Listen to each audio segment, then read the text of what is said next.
6 different faces, and we all live in love. Guyana is a beautiful country, no other can compare. Got everything right here, so no other can compare. Guyana is made up of so many natural resources. We don't need no forces, cause we got enough resources. Let's talk about bauxite, gold, diamond, and rice. We got it right here. Guyana ain't going nowhere. We got enough oil too. One Guyana, I love Guyana. Guyana, my country, my home. The only place I call home. One Guyana, I love Guyana. Guyana, my country, my home. The only place I call home. Hey, hey, Guyana is nice, Guyana is fun, Guyana is clean, Guyana is green, Guyana got oil, Guyana got gold, Guyana got young and Guyana got old. I ain't talking no more. Guyana got things, we growing wings and developing things. The government real and that's a big deal. I'm singing from my heart, Guyana. I love Guyana. Guyana, my country, my home. The only place I call home.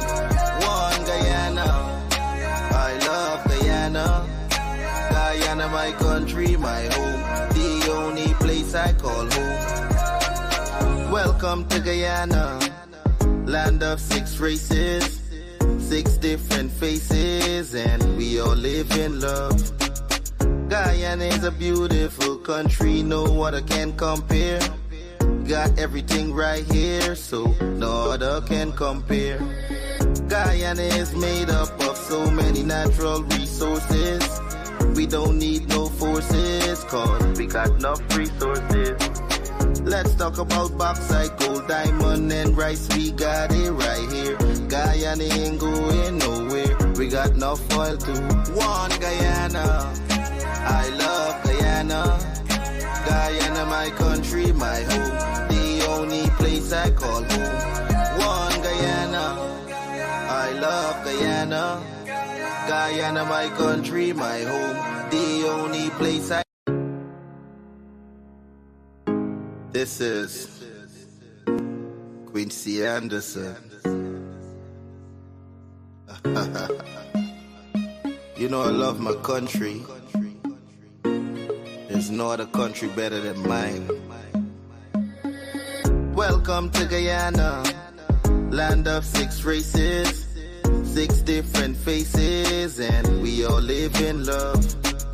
Guyana is a beautiful country, no other can compare. Got everything right here, so no other can compare. Guyana is made up of so many natural resources. We don't need no forces, cause we got enough resources. Let's talk about bauxite, gold, diamond, and rice. We got it right here. Guyana ain't going nowhere. We got enough oil too. One Guyana, I love Guyana. Guyana, my country, my home. The only place I call home. One Guyana, I love Guyana. Guyana, my country, my home. The only place I call home. Hey, hey, Guyana is nice, Guyana is fun, Guyana is clean, Guyana is green, Guyana got oil, Guyana got gold, Guyana got young and Guyana got old. I ain't talking no more. Guyana got things, we growing wings and developing things. The government real and that's a big deal. I'm singing from my heart, Guyana. I love Guyana. Guyana, my country, my home. The only place I call home. One Guyana, I love Guyana. Guyana, my country, my home. The only place I call home. Welcome to Guyana, land of 6 races, 6 different faces, and we all live in love. Guyana is a beautiful country, no other can compare. Got everything right here, so no other can compare. Guyana is made up of so many natural resources. We don't need no forces, cause we got enough resources. Let's talk about bauxite, gold, diamond, and rice. We got it right here. Guyana ain't going nowhere. we got enough oil to one Guyana. I love Guyana. Guyana, my country, my home. The only place I call home. One Guyana. I love Guyana. Guyana, my country, my home. The only place I. This is Quincy Anderson. You know I love my country. There's no other country better than mine. Welcome to Guyana, land of 6 races, 6 different faces, and we all live in love. Guyana is a beautiful country, no other can compare. Got everything right here, so no other can compare. Guyana is made up of so many natural resources. We don't need no forces, cause we got enough resources. Let's talk about bauxite, gold, diamond, and rice. We got it right here. Guyana ain't going nowhere. We got enough oil to one Guyana. I love Guyana. Guyana, my country, my home. The only place I call home. One Guyana. I love Guyana. Guyana, my country, my home. The only place I call home. Hey, hey, Guyana is nice, Guyana is fun, Guyana is clean, Guyana is green, Guyana got oil, Guyana got gold, Guyana got young and Guyana got old. I ain't talking no more. Guyana got things, we growing wings and developing things. The government real and that's a big deal. I'm singing from my heart, Guyana. I love Guyana. Guyana, my country, my home. The only place I call home. One Guyana. I love Guyana. Guyana, my country, my home. The only place I call home. Welcome to Guyana, land of 6 races, 6 different faces, and we all live in love. Guyana is a beautiful country, no other can compare. Got everything right here, so no other can compare. Guyana is made up of so many natural resources. We don't need no forces, cause we got enough resources. Let's talk about bauxite, gold, diamond, and rice. We got it right here. Guyana ain't going nowhere. We got enough oil to one Guyana. I love Guyana. Guyana, my country, my home. The only place I call home. One Guyana. I love Guyana. Guyana, my country, my home. The only place I. This is Quincy Anderson. You know I love my country. There's no other country better than mine.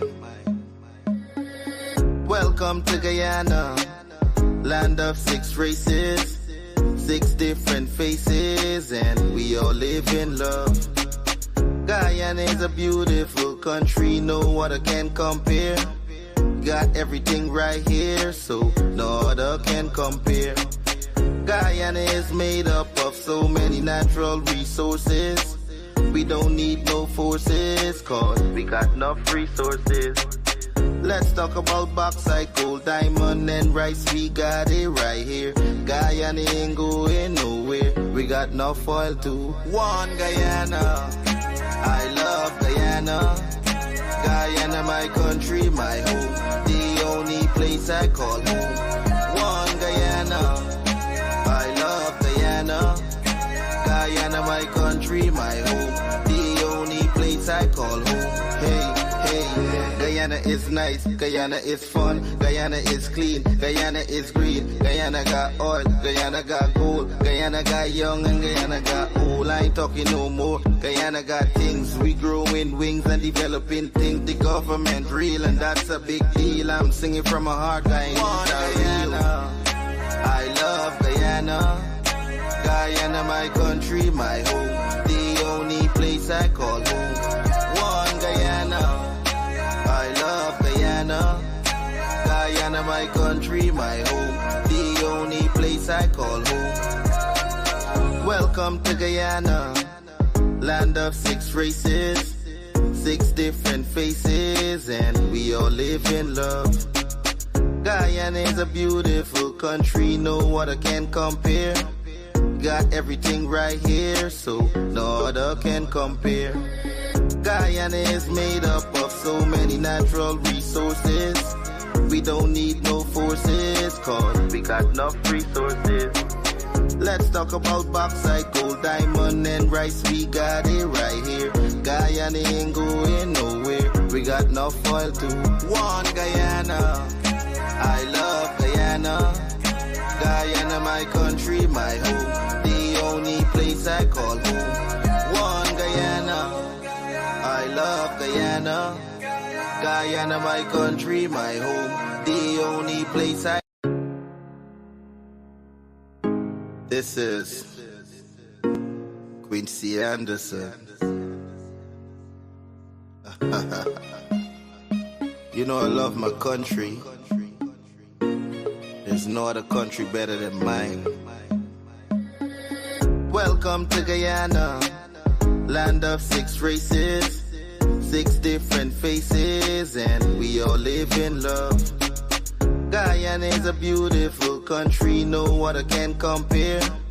Got everything right here, so no other can compare. Guyana is made up of so many natural resources. We don't need no forces, cause we got enough resources. Let's talk about bauxite, gold, diamond, and rice. We got it right here. Guyana ain't going nowhere. We got enough oil too. One Guyana, I love Guyana. Guyana, my country, my home, the only place I call home. One Guyana, I love Guyana. Guyana, my country, my home, the only place I call home. Hey, hey, Guyana is nice, Guyana is fun, Guyana is clean, Guyana is green, Guyana got oil, Guyana got gold, Guyana got young and Guyana got old. I ain't talking no more. Guyana got things, we growing wings and developing things. The government real and that's a big deal. I'm singing from my heart, Guyana, I love Guyana. Guyana, my country, my home, the only place I call home. One Guyana, I love Guyana. Guyana, my country, my home, the only place I call home. Welcome to Guyana, land of 6 races, 6 different faces, and we all live in love. Guyana is a beautiful country, no other can compare. Got everything right here, so no other can compare. Guyana is made up of so many natural resources. We don't need no forces, cause we got enough resources. Let's talk about bauxite, gold, diamond, and rice. We got it right here. Guyana ain't going nowhere. We got enough oil too. One Guyana, I love Guyana. Guyana, my country, my home, the only place I call home. One Guyana, I love Guyana. Guyana, my country, my home, the only place I...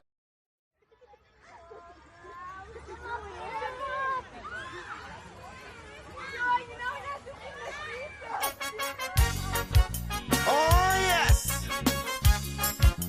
A lot of you gon' vex, but I tell you, sometimes you just got to listen.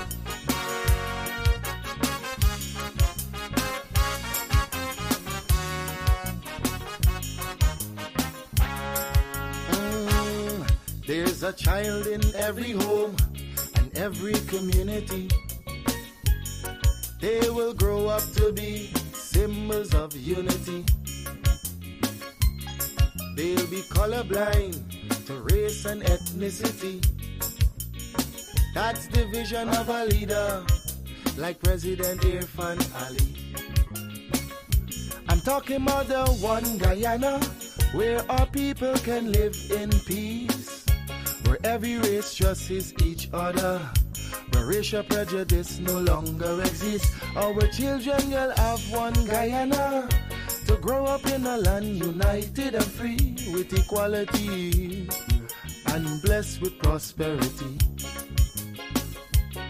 For too long we've been fighting one another. It's race against race, but in the end the country suffer. Oh, we were born here, not in India nor Africa. But if we can't get along, the foreigners gon' eat we suffer. We must put an end to racism. Let it end now with this generation. Together we'll develop this nation. Make Guyana the gem of the Caribbean. Don't listen to them wicked politicians who will divide us to win an election. Believe it or not, Guyanese now smarter than that. Yeah, I told you, it's your boy Padmore. Unity is the key. We are all one and we should be treated as one.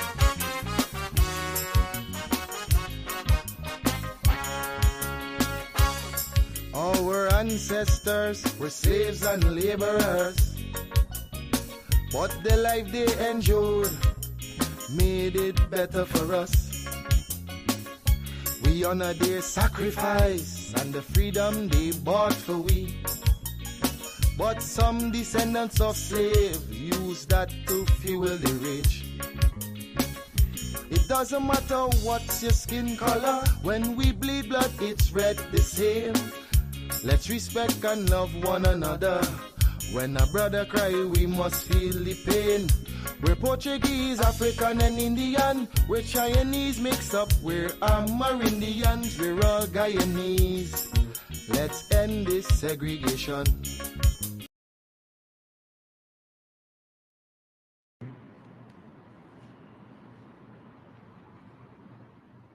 Over the past several weeks, we have been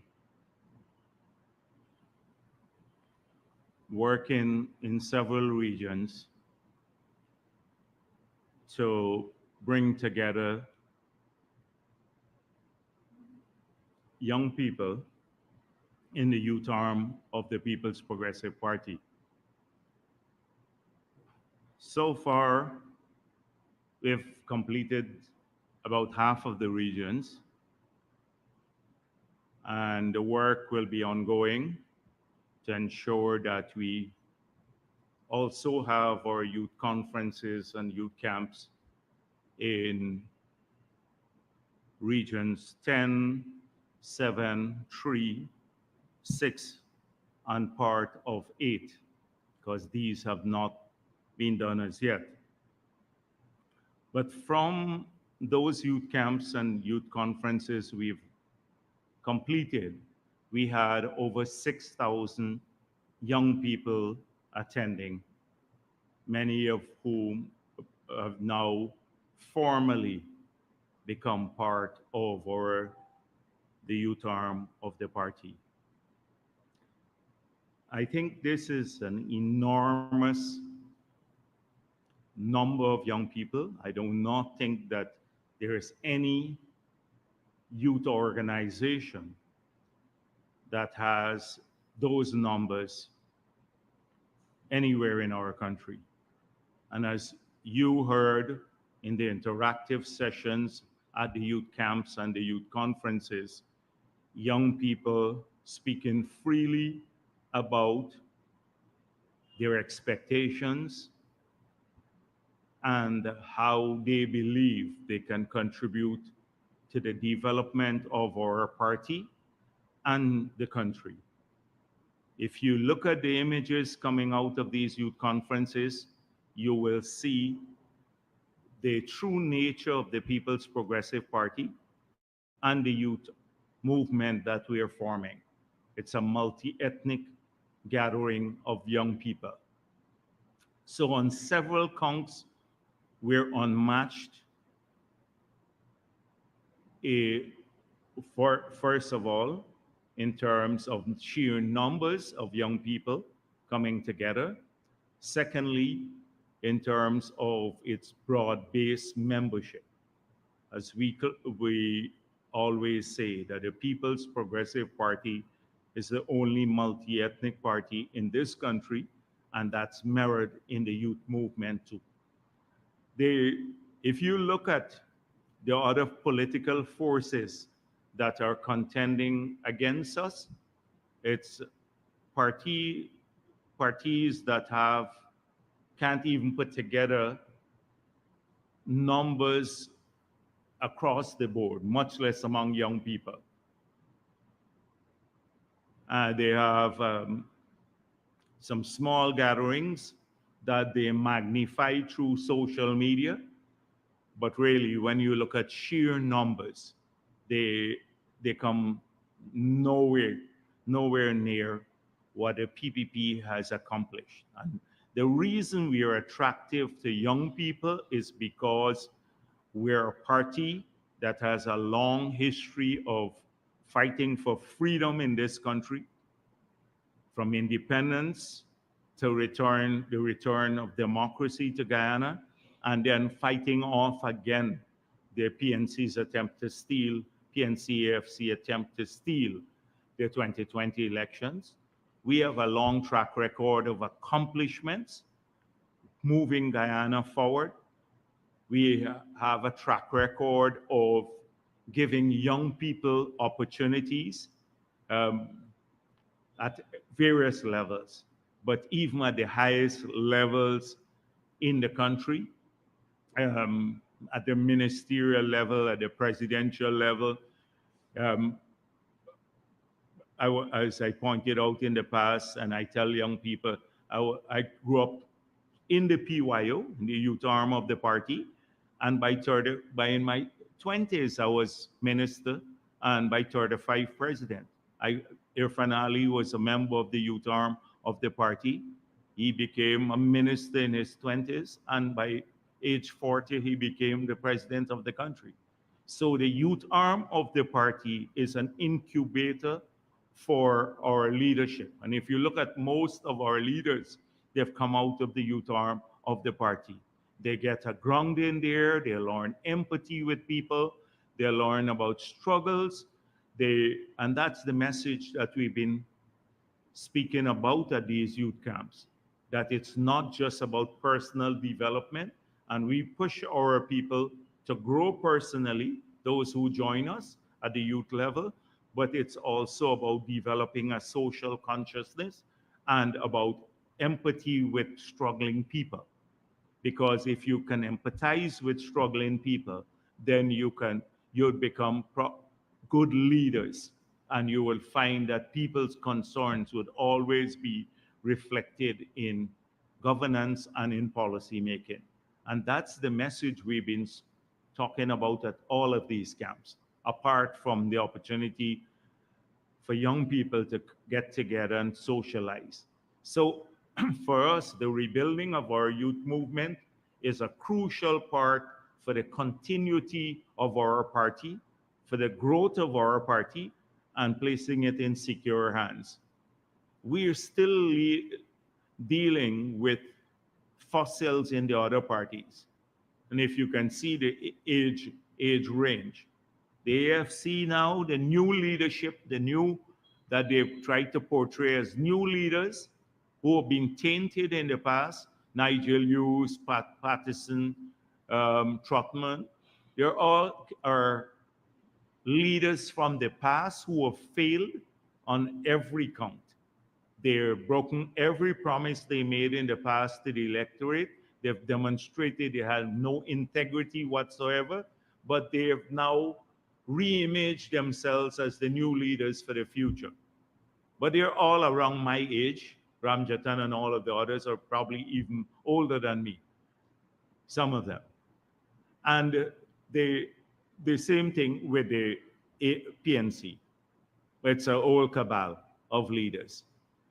So in this, you will see the itself, what we are doing. We are planning for the future. We are planning to change the guard at some point in time, because we constantly do that. If you look at the attrition at the level of the cabinet and the attrition at the level of the leadership of the party in the central committee of the party, you will see that in the new central committee of the party, we have had 25% of the the composition of the party are made up of people who are new. Many are young leaders. You've seen that. That is at the highest level of the party. Young leaders like Sarah Brown and and Brentnell Ashley and a whole range. Charles Ramson's come in, and that group of people around that age, and they're in their 30s. And even at the government level, the crop of ministers in this government changed from the last government in 2015. We had a lot of young people come in, and I expect that in the future, from the young PYO now, those who are trained and exposed, etc., the new crop of leaders will, will emerge at the national level. So we are looking to the future. That's how our party works. And young people have a great future in this party because they're given opportunities. It's not that APNU did not have young people. In 2015, they had a whole slew of young people who were misled and were leading the campaign. And then they discovered the true nature of the PNC and AFC as soon as they got into office. A corrupt cabal of leaders had nothing to do with the same people who campaigned for them, gave no opportunity to young people. I think the average age of the cabinet was near 60, and and under APNU, and that was how it was. So I'm very pleased with the great turnout that we have had and the eagerness of young people to associate with the PPP. And this is something that needs to be hopefully replicated by other parties. We've had, as I said before, over 6,000 young people come out. Come out. That's more than the votes of maybe six or of 5 or 6 of the political parties that contested the last elections. And you're going to see more of them come out now in different form, but I'll talk about that in later. So I'm pleased that the party is growing in among young people. There are quite a few things that sometimes in the big rush to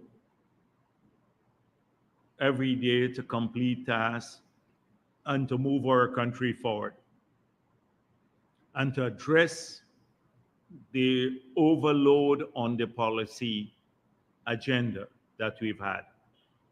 Because if you look at every sector of the economy and the time frame that we've been in government and how far we have advanced the policy agenda in each sector of the economy, you'll be amazed at the amount of work that was done, is being done, and that goes unreported. And in every sector. And sometimes we do not spend enough time in a detailed way talking about these issues.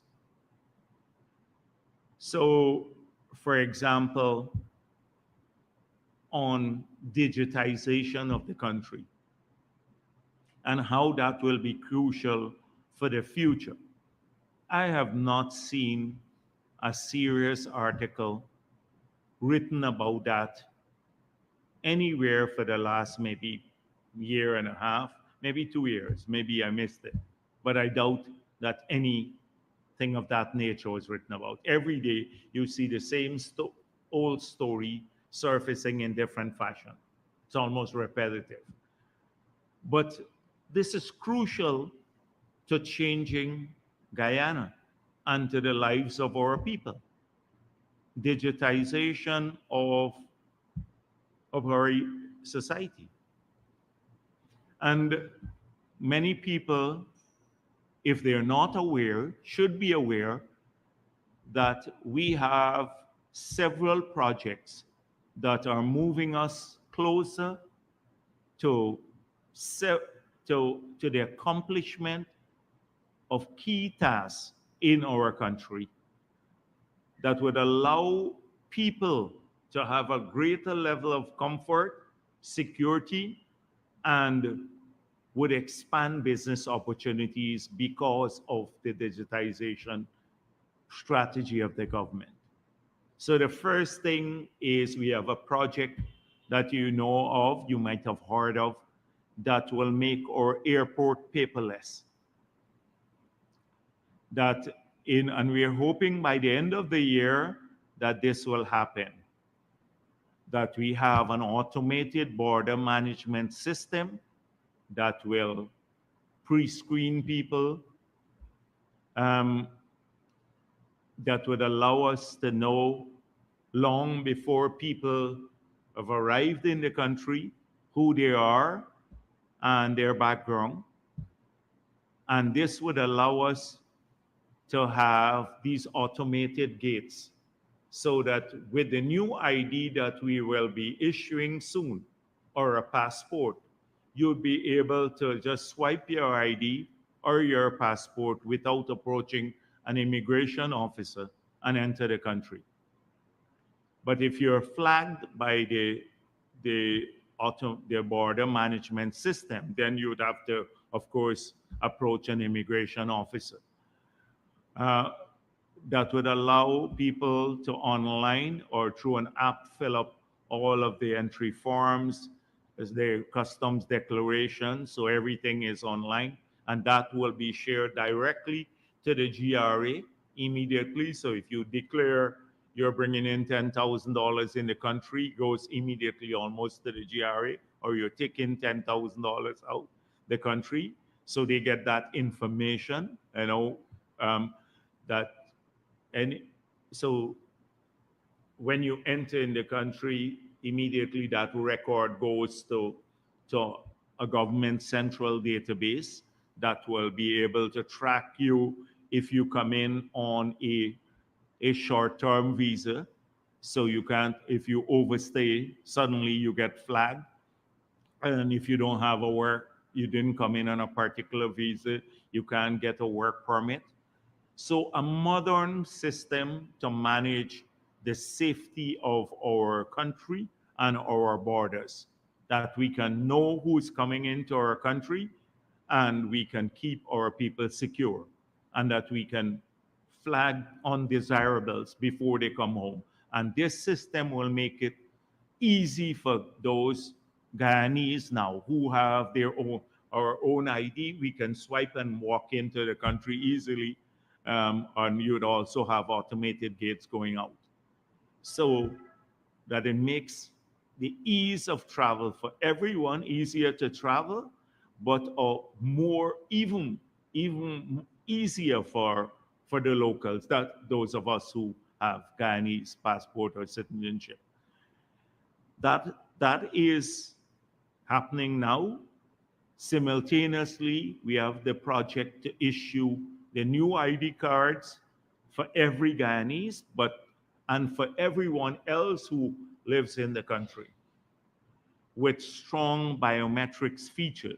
Now, we decided not to touch the GCOM ID because you would have heard APNU say that we want to control the issuance of that ID. Their GCOM can continue to issue its ID, but this ID will have some of the strongest security features in the world. It would have modern chip, and it would allow the Guyanese will have a different color ID than foreigners. So But everyone would be required to have one of these IDs, because without the ID, you would not be able to open a bank account or access, say, some government services, not healthcare or anything like that, but some types of government services.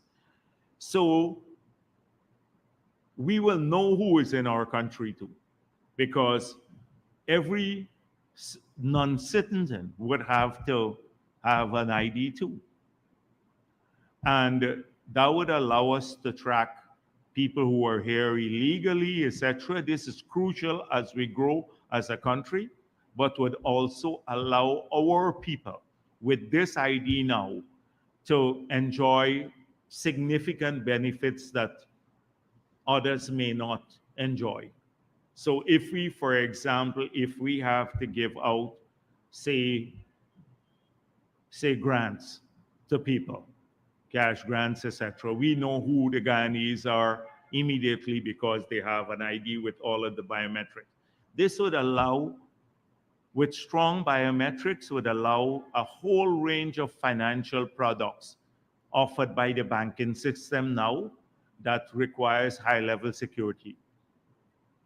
And therefore, greater access around the country through things like online banking and electronic transfer of money, maybe using even phones, etc. Make that widespread and cheaper, so that people who live even in remote areas can have access to banking functions without even having a bank in their villages. If you live in the, the hinterland areas or in riverine areas that don't have any banks. So this will make a huge difference, because it's not just the ID, but what happens with that level of biometrics. It would also, there's a third project we have. It's called a Safe Guyana project, that where we have now the first phase, we're working from, there is a monitoring center now with the high resolution smart cameras in Region 4. Those have now been deployed to Region 3 and 6, the most populous regions outside of 4. We have the monitoring centers there, so they can track any situation where you have criminal activities. They can monitor this 24 hours a day, these cameras. That would give us valuable intelligence and allow us to intercept criminals should we need to do that. If you have, these cameras are capable of running predictive software so that you can almost anticipate high crime areas and deploy security to them. We're expanding this around the country. These would be able to electronically track vehicles, to assist with giving, say, e-tickets without even having to a policeman to stop someone for speeding.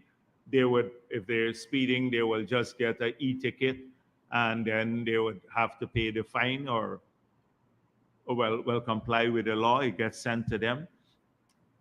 That is going on. People don't write about this, but it's happening. There's a fourth project that is automating all the functions of the Ministry of Home Affairs. So now all of these databases would be linked: births, deaths, marriage records, criminal databases that we have, fingerprints. So if we, for example, a camera has facial recognition software on it, and we have now the biometrics of everyone in a database, you can find people easily and in the country if there is any, or they could be recognized easily if there is any criminal activity. But what we have done is that we have strengthened the privacy laws too, because we don't want this to be abused by law enforcement, where people go and visit somebody and then suddenly they get tracked, etc., for other purposes. So that we don't want a police society. So you can go to jail for giving out that sort of information. And the same thing on another project now, the fifth project is one with the electronic patient record system. So again, your you once you have a record in the system, even in the public hospital, you would be able to take that to a private hospital should you go there, the doctors from the private hospital. So if you do an x-ray, your entire history will be here. So when a patient goes to see a doctor, the doctor sits at the computer, they just put in the ID and the name, and they will see the entire patient's history, x-rays, blood pressure reading, everything, so they can better administer to the patient. You often have doctors going there, people can't find their old records, they don't know where it is. If they go to the private hospital or they were going to private hospital and they go to the public hospital, you don't have any records of them there. So all of that will change, but then there will be severe penalties too for sharing people's records. Severe penalties for doing that because you don't want people's medical history to be in the public domain or release. And so that also would help us to better administer healthcare. These are only 5 elements that are ongoing now that people sometimes pay no attention to because it's not I think fashionable to talk about these things, but it requires a lot of policy time and a lot of decisions had to be made and a lot of work is taking place to modernize our society to mirror the physical changes that we are seeing in Guyana. These are the infrastructure changes in a modern world. We've also committed ourselves to use blockchain technology in 2 areas, particularly the land records in this country and also in GGMC, the mine records, because we have had complaints about people in those places. Leases are given out or prospecting licenses on a first come, first served basis. So if someone can alter the records of anyone, so say if you apply in August and someone comes to apply for the same piece of land in September, I'm supposed to get it because I applied in August. Now, the person, if they can disappear my record, then the person in September might get it. And we've had complaints that sometimes records are tampered with so that people who, like if someone finds a bit of gold on the land, suddenly there is a claim that 2 other persons had made applications before that person. We have had cases where mines officer falsified information. With blockchain technology, which is the basis on which bitcoins are issued, you cannot go back to alter any record. Cannot do that. It will be impossible to alter previous records. So we're looking at projects to now start looking at blockchain technology in those areas, particularly where records could be tampered with.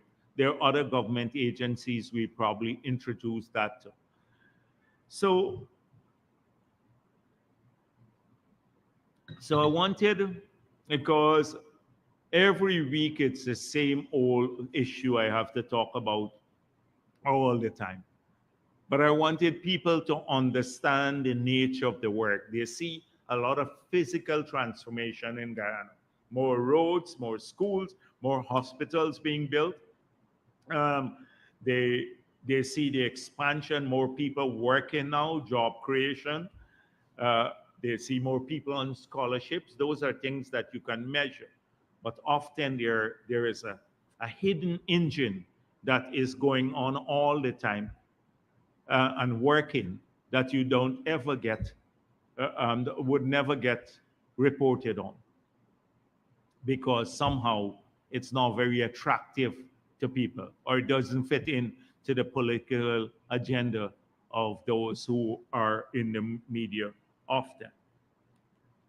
I can I'll return to some of these things in greater details because what I told you there is just like the tip of the iceberg. And as I said before, not just in this one area, but almost in every sector, there is a story to tell of how policy wise we are changing every, almost everything.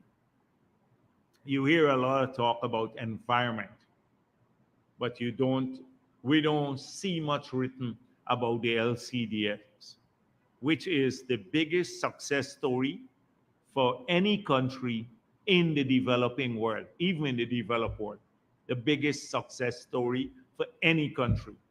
And that's recognized as such. In Guyana, in Little Guyana, we have done that. We have changed it all. But that doesn't get recorded. But it didn't happen by itself. It required serious policy initiatives and leadership and also hard work. Hard work.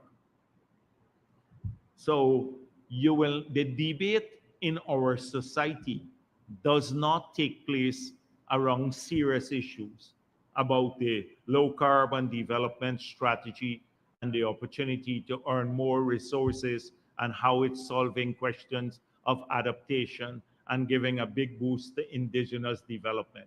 You don't hear the debates surrounding that. You don't hear debates about digitization of our society or what the plans are, the serious plans are to address healthcare at multiple levels, infrastructure, management, personnel, uh, and supplies, so that all of these things, how they're being addressed. You don't hear much debate around that. You don't hear about our master plan for making education more accessible, raising the quality of it, and and reducing the cost. You hear about pit latrines. That's all. That dominates the debate.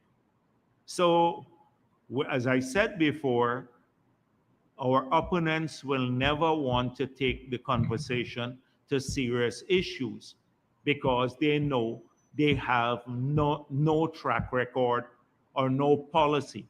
I see the new policy is that they talk about put out some little bits of paper and, oh, we will do better than the PPP.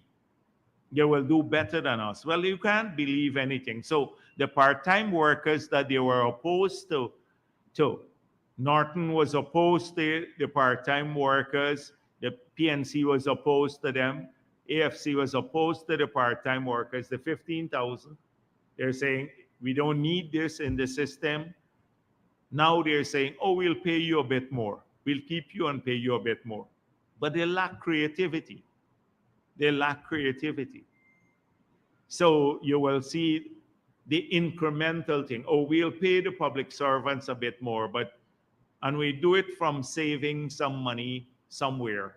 And we'll talk a little bit about that, which is nonsense itself. But you can't believe anything they say because they have a track record of not fulfilling, lying to the people of this country. So we have to keep the conversation at the serious level. We'd have to keep the conversation there all the time. This is where they run from. The Nigerians will go and find a couple of kids maybe under a tree because we're building the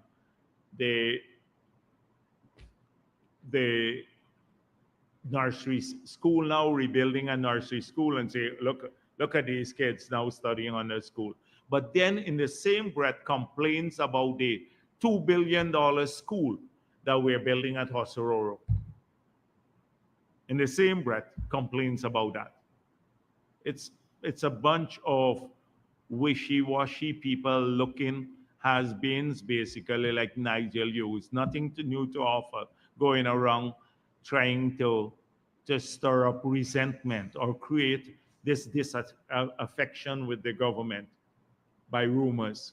But it's not resonating, as you can see, because the people in the same places that they visit know the experience is different. And they came out of a recent pass to from APNU, a recent pass that they remember very well, particularly the Amerindians.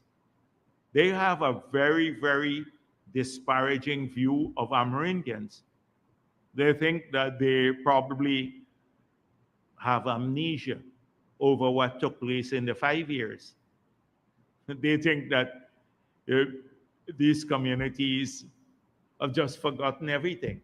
May happen in some coastal villages, but trust me, it's not happening in those areas, because I talk to people who have seen their lives destroyed, disrupted by APNU with a deliberate campaign to destroy Amerindians. And they did it through the land policy and the vile position that they had on land policy, that that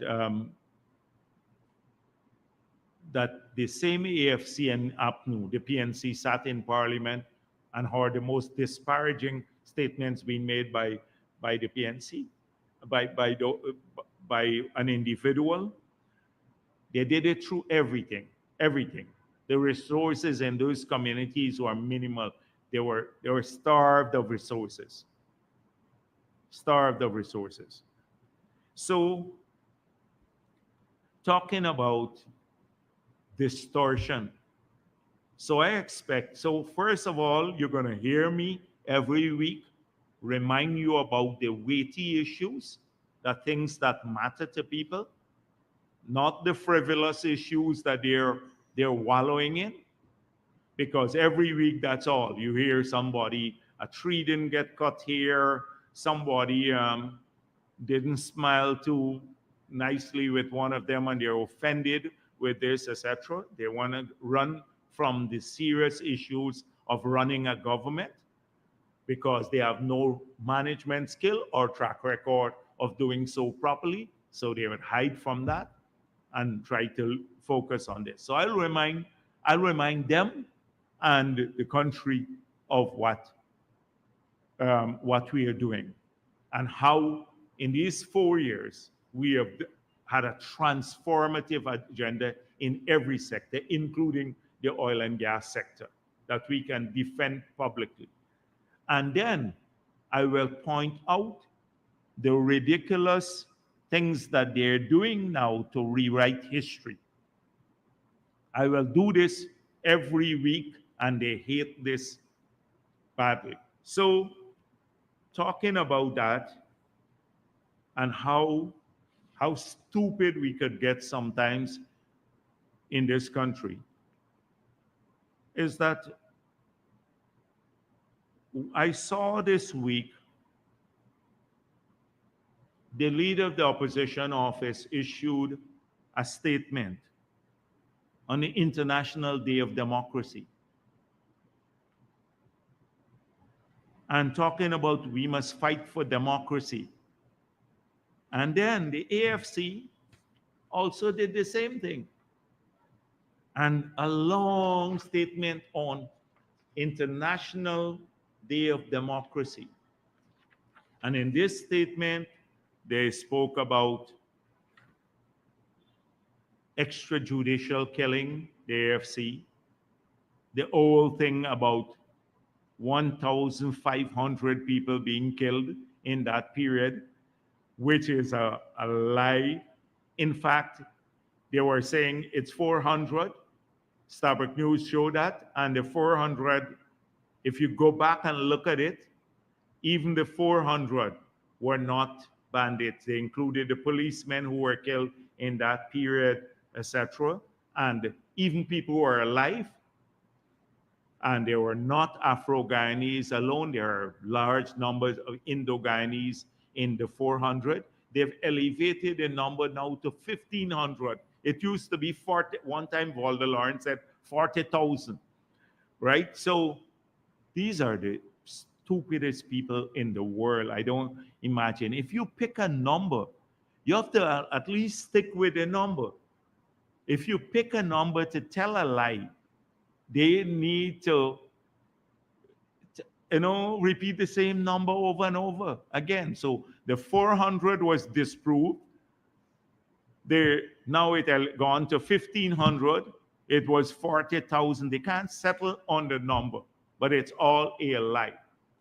So Granger had promised to have a commission of inquiry into the killings at that time, the trouble period.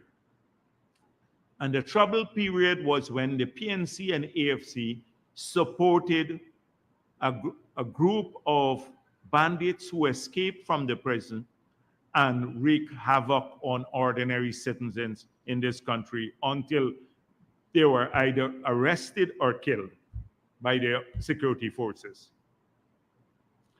They were upfront supporting these people, politically on television, calling them freedom fighters, etc. People who are killing babies and everyone else. That's the role of the PNC.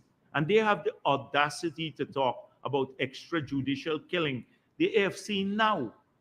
And it was in the same period that Nigel Hughes removed the tape from the gas station, tamper with police evidence, the Hamilton gas station.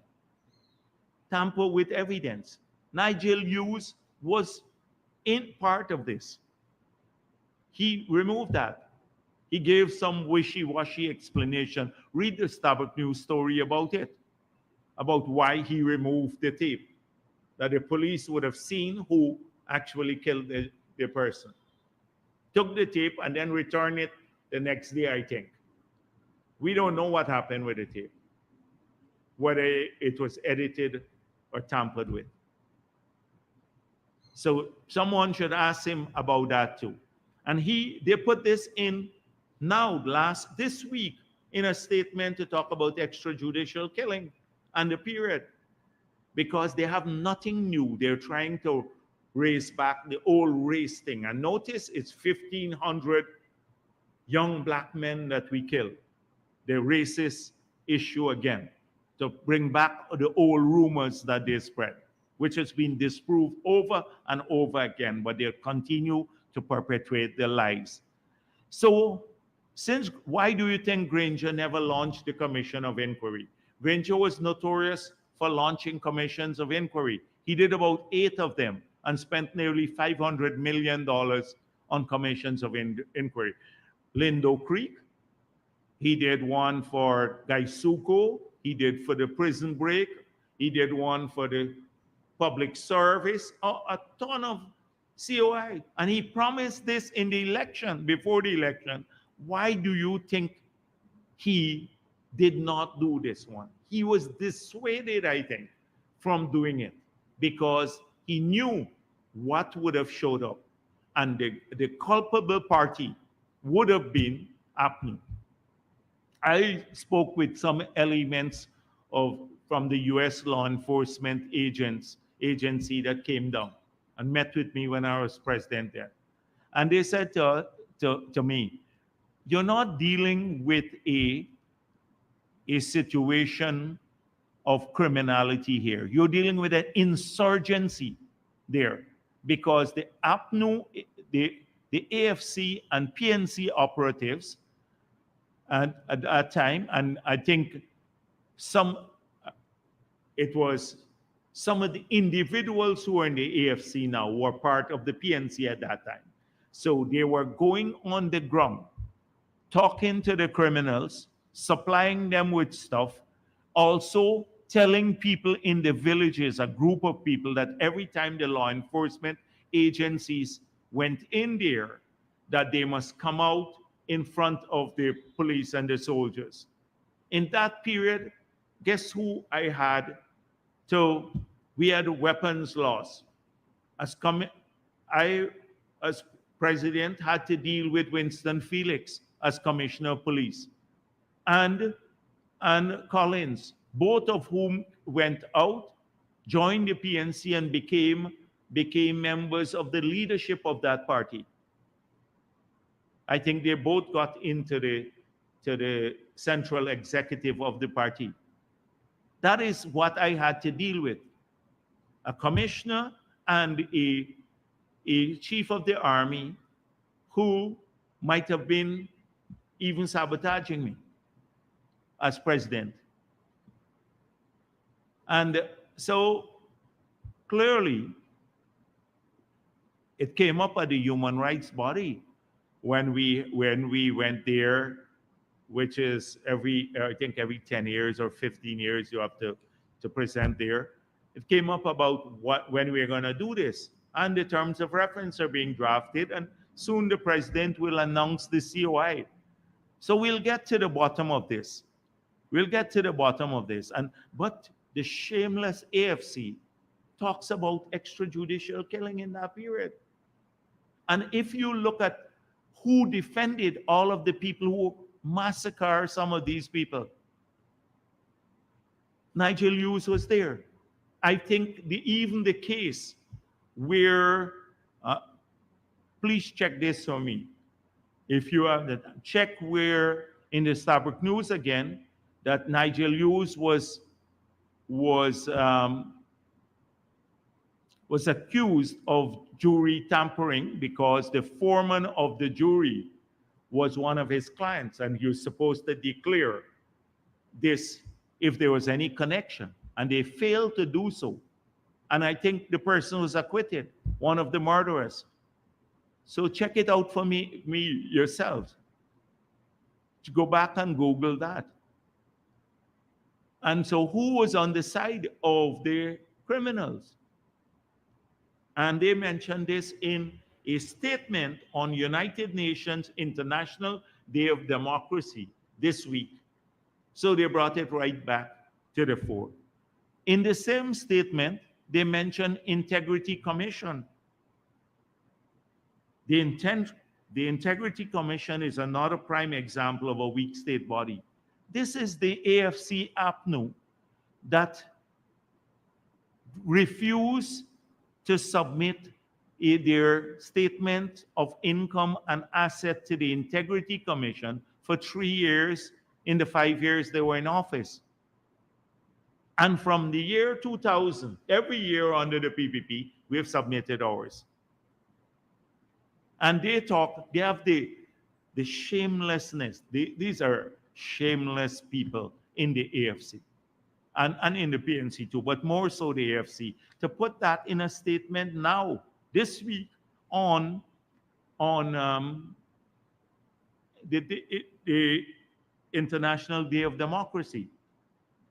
They talk about the weak EPA. Well, the weakest EPA we had was when they took a party hack and put him to head the EPA, which is Vincent Adams. They took a party hack who was on the platform with them and put him to head the EPA, and he signed the weakest agreement that we've had, the environmental permit that we've had with Exxon. But they're democratic. So these two groups should be, so forget all that I said, forget everything that I said. But the ultimate low-life behavior, the ultimate shamelessness is for them to say anything about democracy. The PNC has every elections in our history either stolen those elections or sought to steal the elections. Every election in our history. And they succeeded in 3 decades they succeeded in 3 decades. And that's well documented, indisputable, that they stole elections to stay in office. And then it's also well documented that they tried to steal the 2020 elections again. It's indisputable.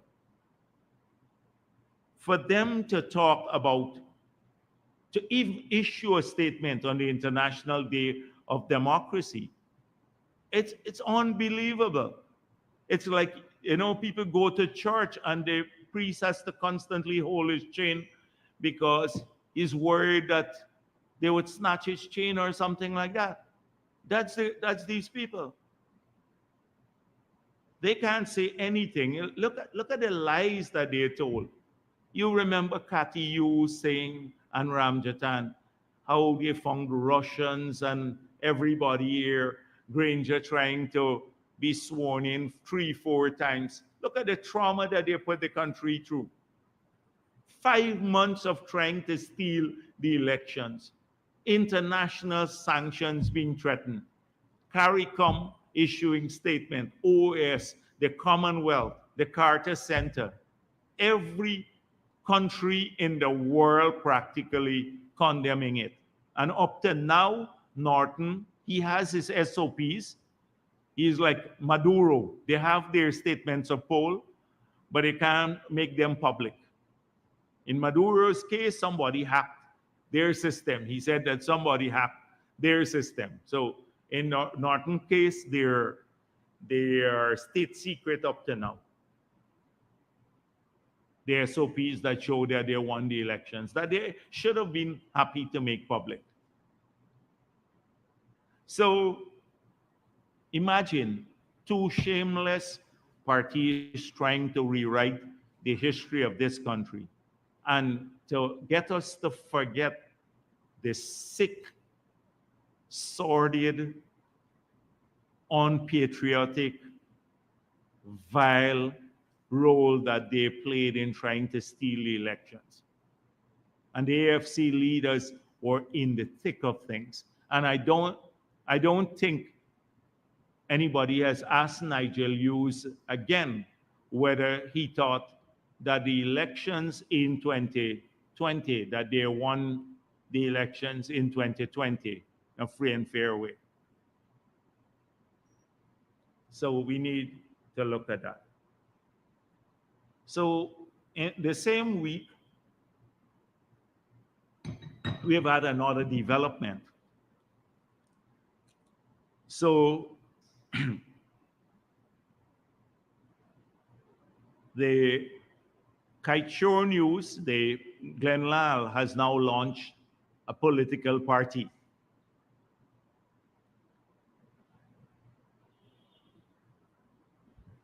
So sometimes I try to talk seriously about this gentleman. But like every time I do, I can't get past a few thoughts. So it's like the things that come straight into my head, that flash across my brain, are like circus, bozo de clown, lunacy, idiocy. Now, I can understand political parties trying to win support among people. PNC is trying to use race. AFC is notorious for lying. But this guy, he can't string two coherent thoughts together. And so his target group would be the idiots of this country. You have to be, that's where I'm stuck. I'm stuck really. It's hard to criticize this circus. But this is a free country and a free society. And so anybody can contest elections. We have had to deal with lots of parties similar to this one.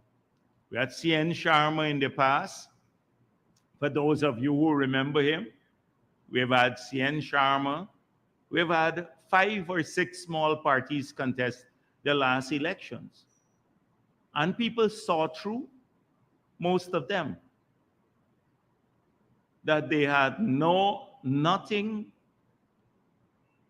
to offer the people of this country except their ego, and that they will lie their way into office if they could.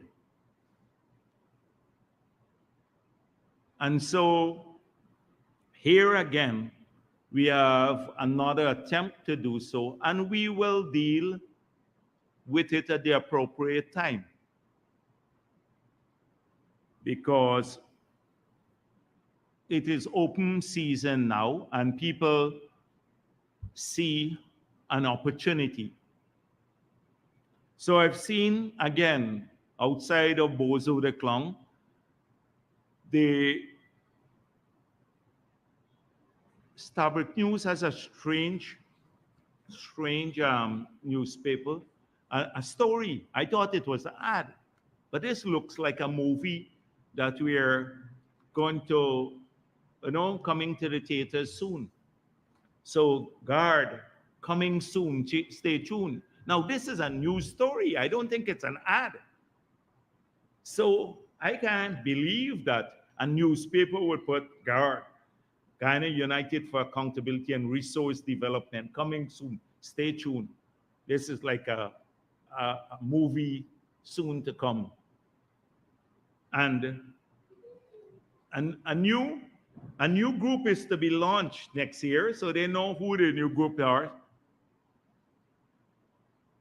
So if there are credible names behind the group, observers say it will make an interesting year in 2025. And the 10 to 12% Amerindian vote and the independent and floating vote are seen to be available to new parties to prospect for. So this is like you're prospecting, you're going to mine for these people's votes. Now, GUARD, first thing, GUARD was, and I wonder if they're stuck in the past again. GUARD used to be an organization, for those of you who don't know, when there was a fight for free and fair elections in Guyana. In 1992, in the period running up to 1992, after 28 years in office without elections, after the elections were supposed to be held in 1990 and they were postponed because the voters list was unacceptable, and after President Carter came here, when also President Bush Sr. got involved, and the PBP was leading the struggle at that time. GUARD came up to support that struggle for free and fair elections. So it's an old organization. So it was the fight for free and fair elections. So clearly,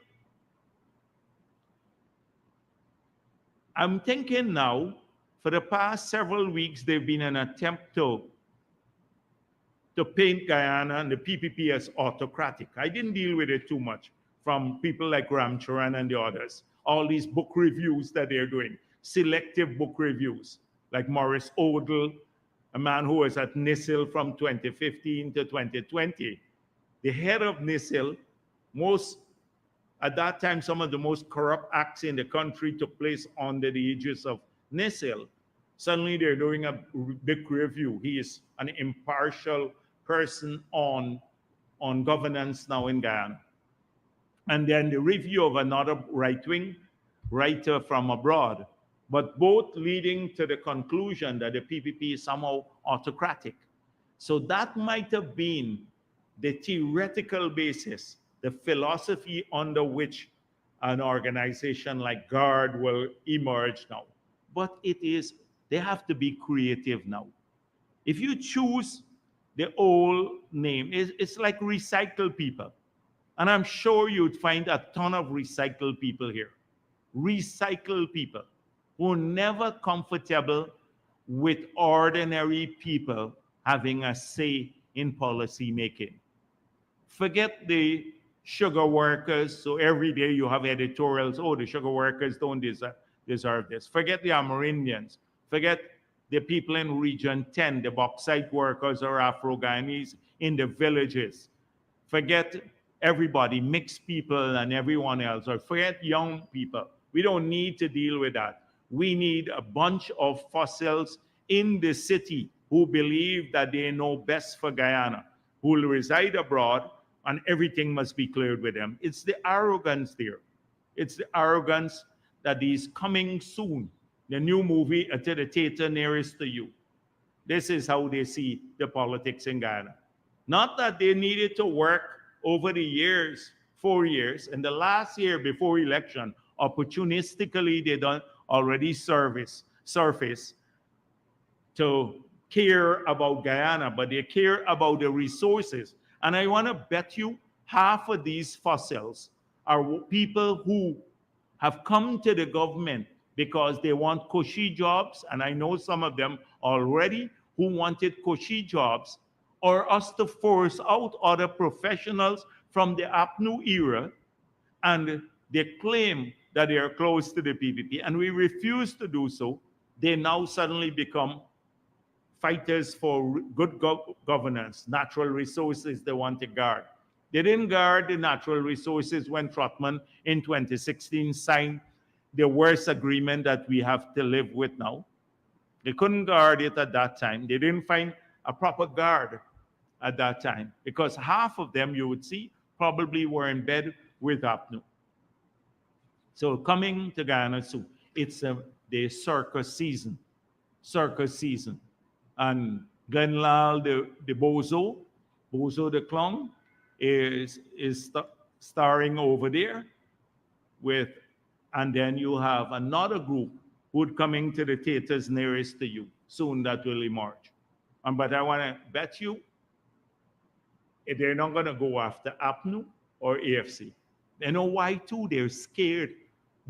I've seen cowards who would never say anything about APNU because they're worried about being bullied, but who would find their voices on the PPP. But it's a free country, it's a free society, and we can all contest the elections. But let me tell you something about the PPP. When we contested in 2020, APNU was in office. APNU hired nearly 14,000 people after the no confidence motion. APNU spent $419 billion, $419.5 billion from the no confidence motion to the date of the elections, the period in the elections. They had control of the police, the army. They had control over all the state media. They used to bully people. They harassed their political opponents. They planted special branch in my office as leader of the opposition. We had them. We then had several small parties, the other parties to contest against. And we won the elections. So everything was aligned against us because people recognize that the PPP will work for them. You think now, with the APNU diminishing, people see them now, they have a leadership problem, not only leadership problem, but they have an accountability problem there. They're just all over. I don't know if they want to come together for the elections, how they can do so, because Roysdale Ford has implied that this Norton is racially oriented. They have said that he is unaccountable. They accuse him of, I don't know if it's attempted rape, but molestation of one of their female activists. This is all open from that party. So how will they get together on the basis of what? They don't have any program over there to help people. What are they going to come together about again? It would be just a convenience thing because of the lure of power. So they are deeply divided. And then the AFC, trying to rework itself now, is just a shadow of its former self. With this group of fossil leaders, total leadership of fossil, probably as ancient as anyhow. anything that you would, the oldest rock in Ghana. They're trying to present themselves as new. So they're not in the position anymore to do the things that they were doing. On the other hand, we've been working hard in communities. You've seen that. We have made what I said in opposition, that we'd expand the PPP. We have done that. We are trying to expand the PPP in different parts of the country among different races, because we had Afro-Guyanese underrepresented in the party. It's the only party that has acknowledged that and trying to work to change it. We have come out of local government elections with stronger standing in New Amsterdam, in Georgetown, in Bartica. In fact, we won Bartica, we won Madhya, in Mabaruma, almost every area. Mabaruma, in Kwakwani, we came out with stronger standing there, our overall votes. So we're in a better position than in 2020. So we're not worried or afraid of these people. They're going to go back to the same lies. It's about, oh, PPP corrupt. They did that well in 2020. So listen to the Gulsaran now. Gulsaran weighs into another fossil. He tries to present himself as a person of high integrity. And so he sued me because I said he lacks integrity. And the case is coming up. And in my pleadings, I said, he is the one who talks about the Procurement Act and violation of the Procurement Act. And in 2015, he took a contract from the government that did not go to tender.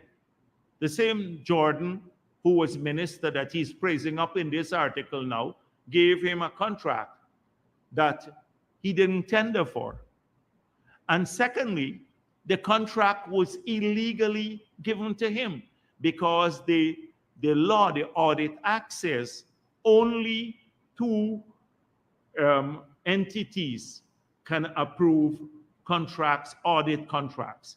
It's the Auditor General or the Public Accounts Committee of the National Assembly, not the minister. That's the Audit Act that he policed over the years as Auditor General. He knows it fully well.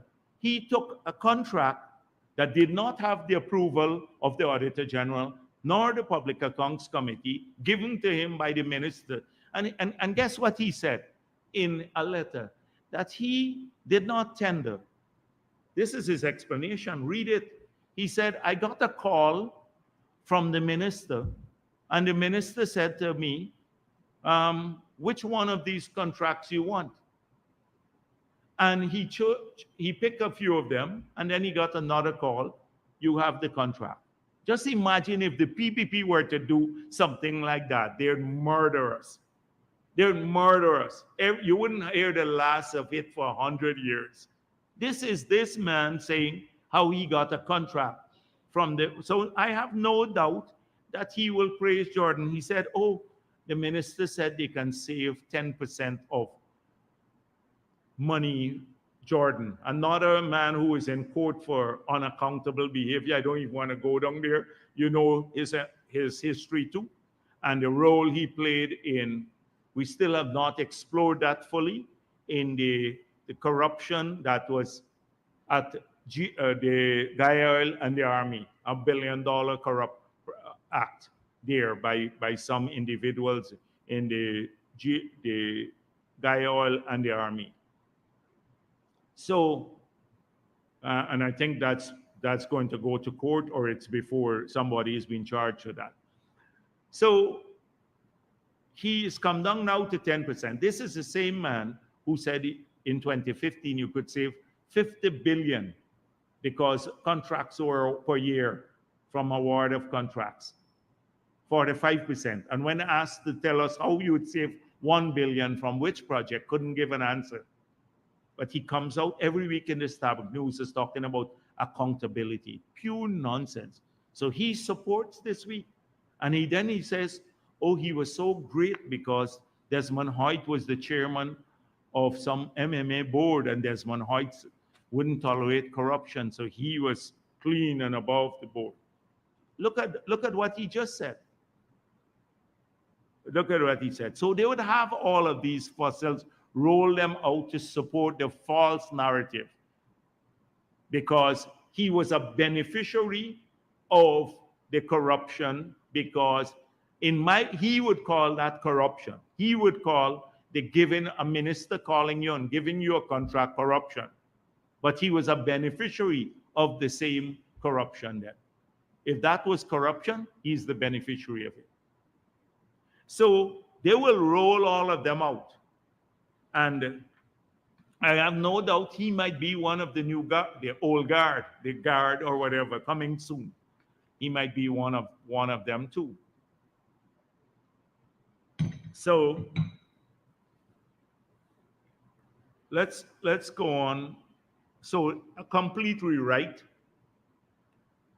of democracy and who stood in the fight against the attempt to steal the elections. You remember they tried to even bully the people who put up the cameras. Remember Giftland, the guy from Giftland. The cameras to watch the containers by the convention center. Remember Valdo Lawrence saying, oh, COVID, you can't go in there, you can't do the recount, using COVID as the excuse. Remember, they didn't give the Carter Center approval to come back. All of this, that they used to come out every day and lie to the people.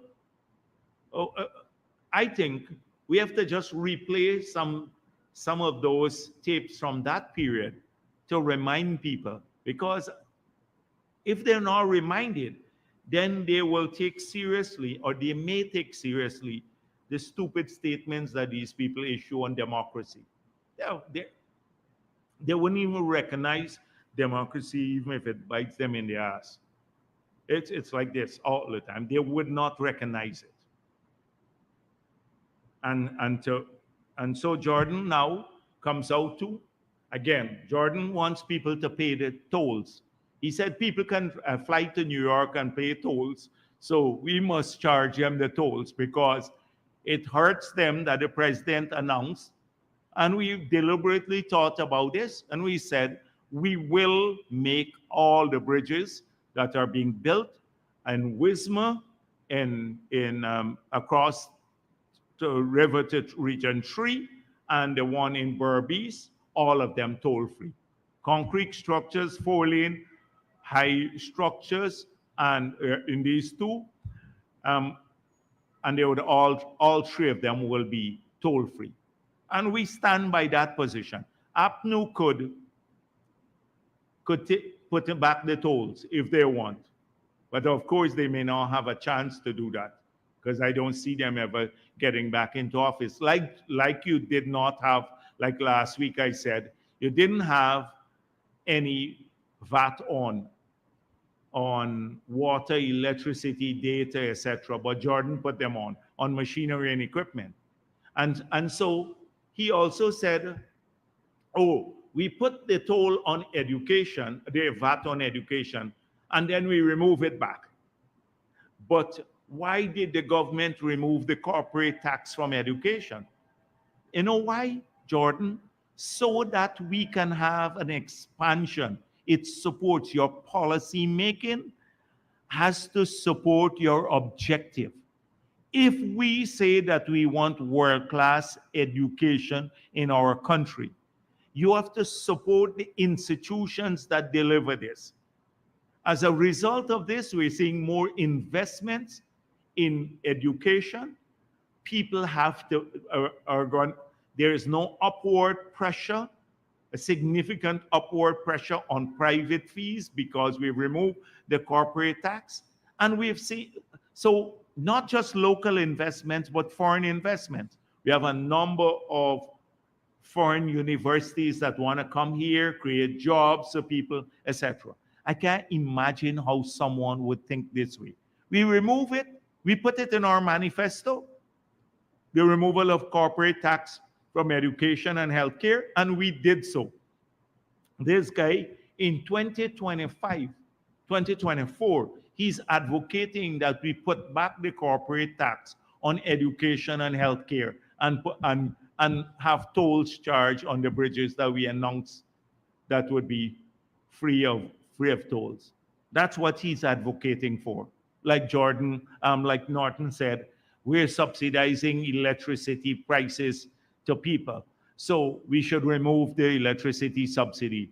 That meant that you would have had to pay like one third more on your electricity bill because the price was about 22 cents per kilowatt hour and it gone up to about 30, just over 30 cents per kilowatt hour. That's the cost of generation.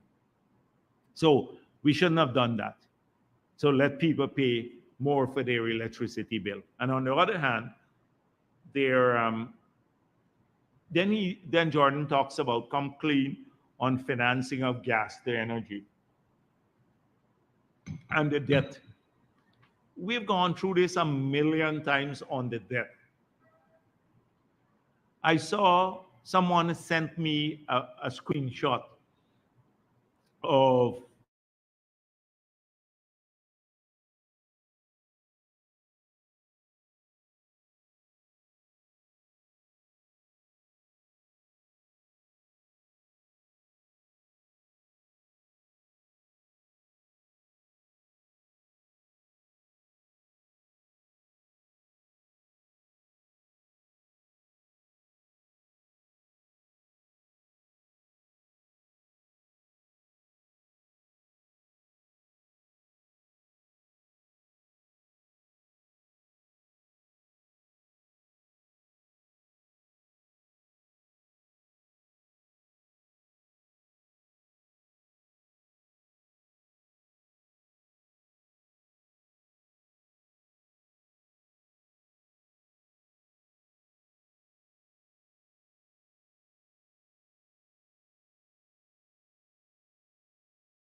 billions being spent on things that is of the investment of the government.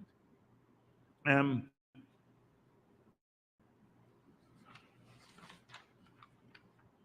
it's interesting to find, like I see news source, Rosal sugar workers protest over firing of managers, and it's interesting how it's reported. So they said after a few hours in their quiet protest, many of the workers returned to their jobs, while others decided to take the day off and headed home. Now, these are workers. Everybody knows. You just have to call the worker.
Took away jobs from those people.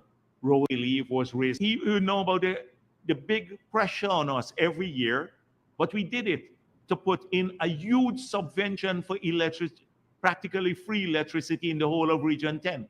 Now it's close to maybe $6 billion in the budget to subsidize electricity so that the prices that they pay in that region up no control. They get the bulk of the votes there, and it's mainly Afro-Ghanese.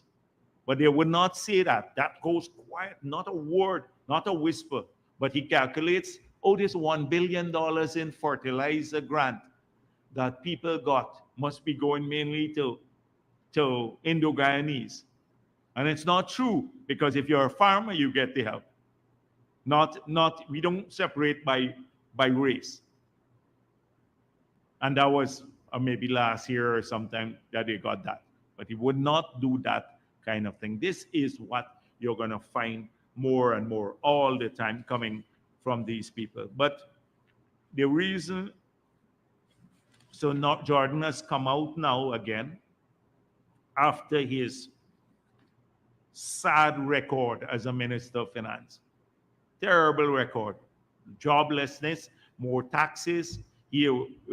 I think of every minister in the country of finance. He's the one who raised the most taxes and was stingy. I read last week, he said to the public servants in 2016, don't expect an elaborate increase.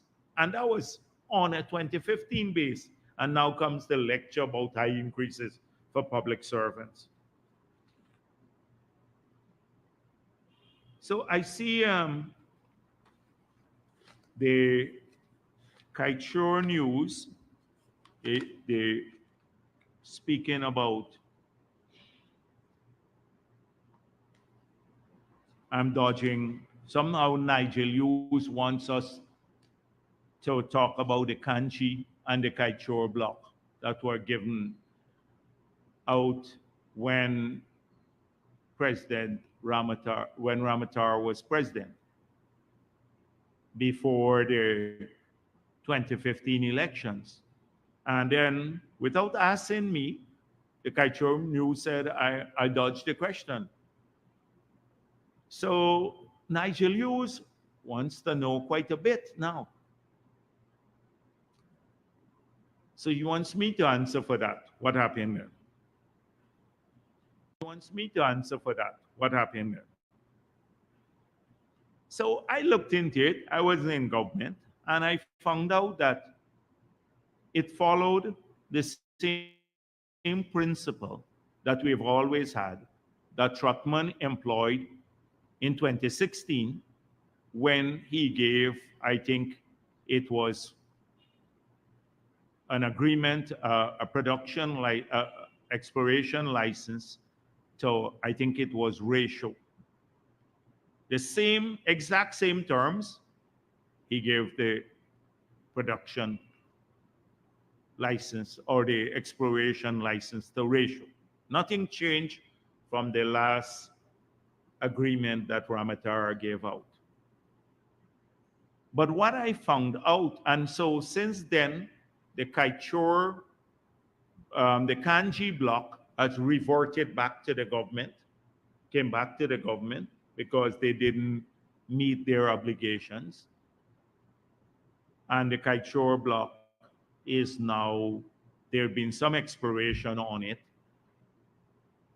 We expect some determination in the future. But what I can tell Nigel Hughes, that the principle that Ramatar used was always the principle. First come, first serve. Until we change it, the PVP change it now to an auction-based system. So we put that in our manifesto, that we're changing the principle that they use even in GGMC now and Lands and Survey. First come, first serve, you apply, you get it. The first person who applies gets it. To auctioning in the future. We change it, not APNU. We start auctioning, the first auction. So we change the principle. But nobody got their wedding paid for when Ramatar signed that agreement by the oil and gas companies. Nobody, I found out, from the PPP leadership was the lawyer on the other side when Ramatar, as president, signed the exploration lease in 2015. That's all I'm going to say to Nigel Hughes. And further, there was, Ramatar was within his right to sign any agreement, but APNU, after the no confidence motion, and even after the CCJ ruling, which made it clear that they must limit the activities to routine functioning of the government. They were busy signing contracts weeks before the election. In fact, when they were printing the ballot paper, CBN, I think, was printing the ballot paper, the Canadian company. Jordan went to Canada and signed an agreement with them. This was long after the no confidence motion, which limits you now. The convention is that you cannot do those things. And even after the CCJ prohibited it, they were busy signing things. You recall weeks before the elections and after elections, they transfer land to a number of politically connected people. And this Nigel Hughes, he has the audacity to mention what happened in 2015. It may have been the inappropriate time, maybe before the elections, but the applications, from what I gather, came in a long time before. And there was nothing corrupt about it because nobody got a payoff. Nobody was the lawyer on the other side. You remember the 2016 contract. 2016, Trotman was, I think, the chairman of the party, and he was the general secretary of the party, and one of them was the general secretary and one was the chairman. I don't remember which, Nigel Hughes and Trotman. And then resignation, and shows up on the PSA that you read all the time, that the Kaicho News has trouble with. The whole PSA, the source of the problem that they're trying to link to the PPP, has the law company of Nigel Hughes, his law office, in that PSA, and they would not even look at the obscenity of that. His law office, he was from the AFC, and the minister who signed it was from the AFC. So, and this guy asked me about this. Why? Ask him if Video Mega, it was right that his wife should sign a contract for herself in her approved payment for herself, her own company, in her own ministry,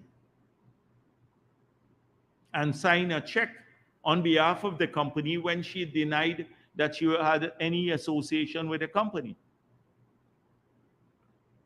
And so why don't you ask him that question? He wants to throw a red herring. Oh, Jagdeo must answer about the Kanji and Kaichor block. One is back with us, the Kanji block, and the Kaichor block, they're moving ahead. But nobody from the PPP was on the other side and benefiting from it. So this is what we have today. It's a total rewrite, and they want me to answer that. I'm dodging it. I'm not dodging anything. I just want you, the Kaichor News is dodging the role that the AFC played, the PNC played in this whole affair about the oil and gas contract. The whole sad story. I think I'll end here. Thank you.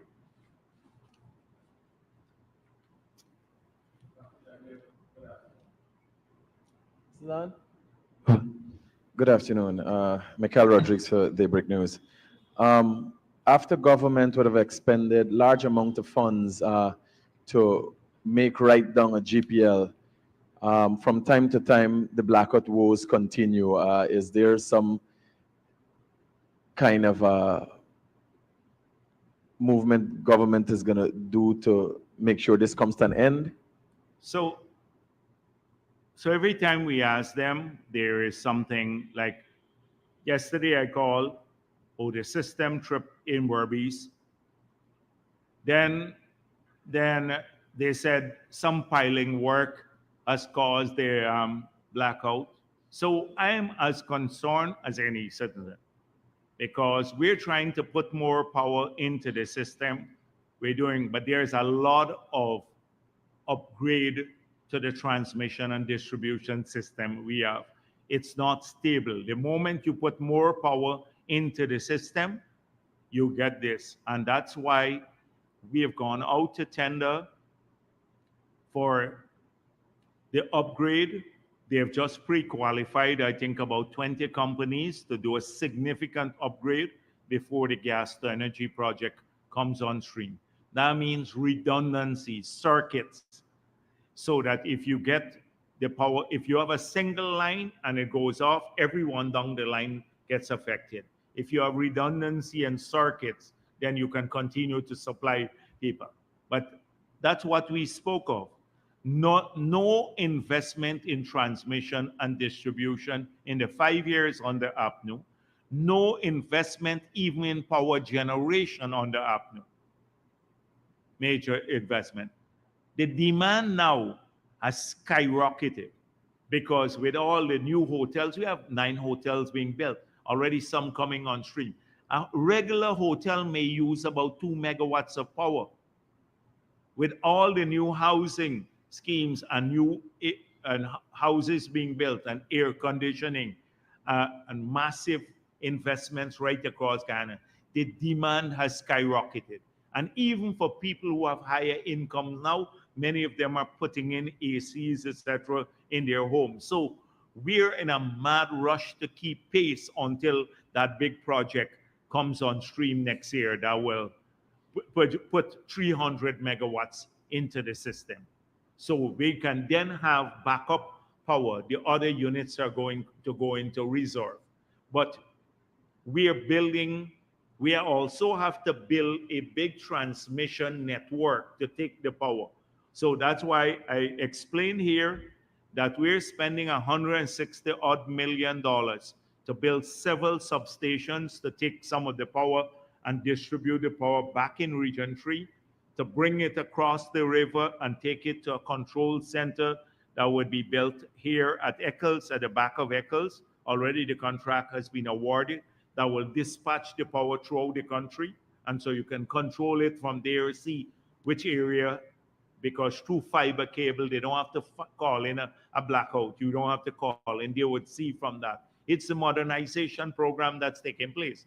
But we're limping along because you have we keep putting more power into the system and it gets used up all the time. And we're running the same power on the old transmission and distribution system. So you have more transformers going out, etc. And simultaneously, they're doing a lot of work. So on the East Coast, to do the 4-lane road, they have to now remove, because on the railway embankment, we're not doing 2 lanes in the Indian villages, as Norton said, and 4 in the Afro-Guyanese villages to discriminate against them. We're doing 4 lanes right through, from Mahaica to Georgetown. So if you drive down the railway embankment, you will see that on one side they have the distribution main and then the transmission main on the other side that takes the power from Georgetown all the way to Berbice. And then Berbice sometimes share back this way. So that the transmission main, we're moving now both the distribution main off the road, and you have to move the transmission main either off the road or temporarily to the middle of the road, and then we'll move it to the back in the future. We're already looking at doing that. We then have to also do there's a 69 kV line that we have now. But to take that much power to Berbice in the future, we'd have to then put in a 230 kVA line all the way to Berbice, that you can move larger amounts of power and with less transmission losses, line losses. So a lot of those projects are being planned and moving so that for the modern grid to be established. That's what we are working on now. But along the East Coast corridor, they can't build the bridges because even on the existing project or even without moving the lines off the railway embankment, both the transmission and distribution line.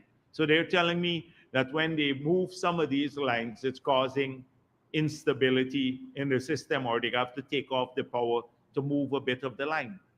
So some of that is happening. Some of it is the old system, and some frankly speaking, we're not happy with the management too. What's going on? We don't believe that is there. So it's a combination of factors. And it bothers me a lot personally too. And we are on it every day as policymakers, but we're not just sitting on our hands and complaining about it like happening. We're doing something about it. We're building a new 69 kVA line. We're going to build a 230 kVA line. We're putting in more substations and upgrading transmission and distribution throughout the system. We're building another line for Cummins has the contract to build another line from Sophia all the way to Kingston Power Plant. So we have redundancy on that line. We're building a major transmission system from the project, the gas, the energy project back to the control center. A lot of these things are happening, but you don't build this overnight. It's when you don't have foresight, you don't plan. We had planned a lot of these things when we were doing the hydro. This was to be done. We would have had a 230 kVA line running from the hydro right into the city since 2017. APNU killed that. Killed that. And they, nothing. So it's a concern to me, but you have to sometimes just dig down and work at solving it. And the only way it should be solved is the path we are going forward. Modern electricity grid, it's and a modern and cheap cost fuel to supply more power to the system so we can reduce the price by 50%. And that's going to happen. People are going to get reliable power because of the investments we are making, and they would save 100 million US or 50% of their electricity bill. And that's going to happen next year, hopefully. Dr. Jagdeo, might have been coincidental, but two instances this week that the people need an explanation from the government for. Opposition-affiliated influencer Melissa Ann Atwell, her mother's home was searched with a search warrant by police and some marijuana was found. Accusations were being made of persecution by the government, and also today, accusation is not made as yet, but Kian Jabur, an affiliate, an executive member of ANUG, his business was found stealing electricity. Today, GPL found that today and is going to be bringing charges against him for electricity theft. Is it coincidental, or what does the government have to say on that? So because they're going to claim persecution. I don't like to comment on what I term the fringe elements because you just give them more to talk about. And 90% of what they write can't be substantiated. So let me make it clear. We don't Kian Jabur or any social influencer. They don't pose a threat to the People's Progressive Party. Our support is earned. We work the ground. We look out for people's interests. We've been looking out for the pensioners by doubling their pension, the children of this country, the Amerindian communities, people along the coast, the farmers, the miners we assisted, almost every interest group, men and women. We're looking out for our pensioners now with spectacle and our kids. 350,000 women will get a voucher now to go and test for cervical cancer, everyone over the age of 21. We're looking out for those people. A Jabur was there before, he didn't matter. Now, would he matter? And so if you're stealing electricity, and I don't know if he is stealing electricity, you just brought that to my attention. If you're stealing electricity and you get caught, then you should face the consequences. Why should it be different for a politician? So if a politician steals electricity or is a pedophile or something else, or a rapist or something else, why shouldn't they not face consequences too? They must face the court or have a chance to deal with this. He could, if GPL finds him, or I don't know if what they're gonna do, but if that's true, this is the first time I'm hearing of it. But he could go to the court and say it's persecution. I wasn't stealing electricity, and put the people on the cross examination. But if he's stealing electricity, then he should pay just like anyone else. Why do they believe? And this is what people who are sometimes the most wicked people in the world, they hide behind this thing, persecution, for all sorts of reasons. Now, I don't know, because we don't check on what the police do, but if this was an organized plot to plant marijuana on someone, they would find it in the home. They wouldn't find it at the fence at the back and not being able to charge anyone, because you can't charge someone if it's outside of their yard. You can't link the person to the marijuana. We got to be an extremely stupid government to direct somebody to say, go and plant marijuana in the house and then find it outside in some alleyway. You got to be think about it yourselves, and think about what that is. Old APNU static. You don't find that under the PPP. Look at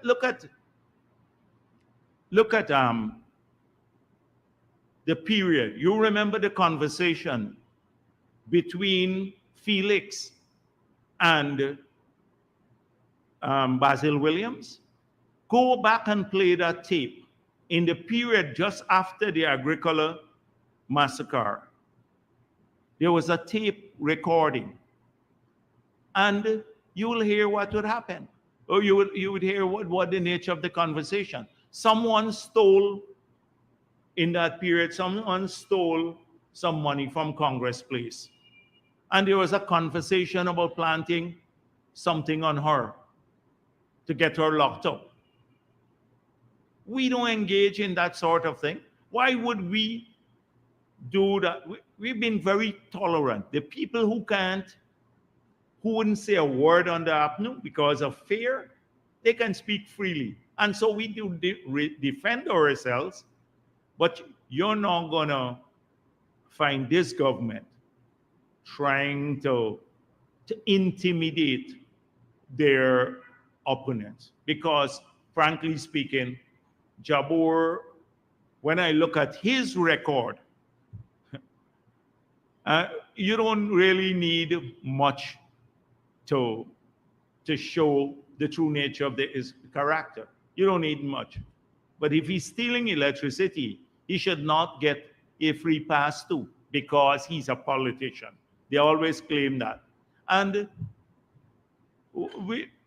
I'm sure that there was no plot by the government or anybody in the government to plant marijuana on this social influencers in her home. And because although she may be critical of us, but she has a right as a Guyanese citizen. We defend people's rights all the time. She has a right to say what she does. And if she libels people, then they have the remedy of a lawsuit. But and if it breaches the law, then their police can take action against her. But you can't use intimidation as a government to And we will never support that. Intimidation to kill your opponents, or to that's what it seems, or to get them to stop criticizing you. This is a free country. So I have no doubt that it's all designed to make people feel they're persecuted, or they want to portray it as persecution because it gives them kind of credibility. I see the APNO and AFC jump on that. Well,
will the PPP continue to take taxpayers' money and now finance a political party that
we could not be sure, because knowing the way sometimes lunatics work, is that he may have decided not to after all. But now that he's formally announced that he is going to be a candidate, so this is Kaichor News has now become the political arm of a party. It is like the new nation for the PNC and the mirror for the PPP. So this is now a political newspaper. So you don't want to expect them any longer, not that they did in the past, to carry anything truthful. So the objective will be glorification of Glenn Lal, and two, lying about the PPP. This has been something we've seen in the past. So this is now a political newspaper. So the question is, I recall when we were in opposition, And even now, when the mirror approaches some private business to give ads, they would say, we can't support a political party, but they may give an ad to the Chronicle or something else. So even now and before that, they would say this is a political party. So first of all, I hope that the private sector organizations, that they also recognize now that this is a political party, and the same thing that they used to tell the Mirror, and no doubt I think they used to tell the New Nation that they can't get ads because they are the arm of a political party. Glenn Lyles formally launched his political party, that they also stay true to those principles, because I be watching now to see if the same ones who used to tell us this, that they couldn't advertise in the Mirror, are now advertising in a political party.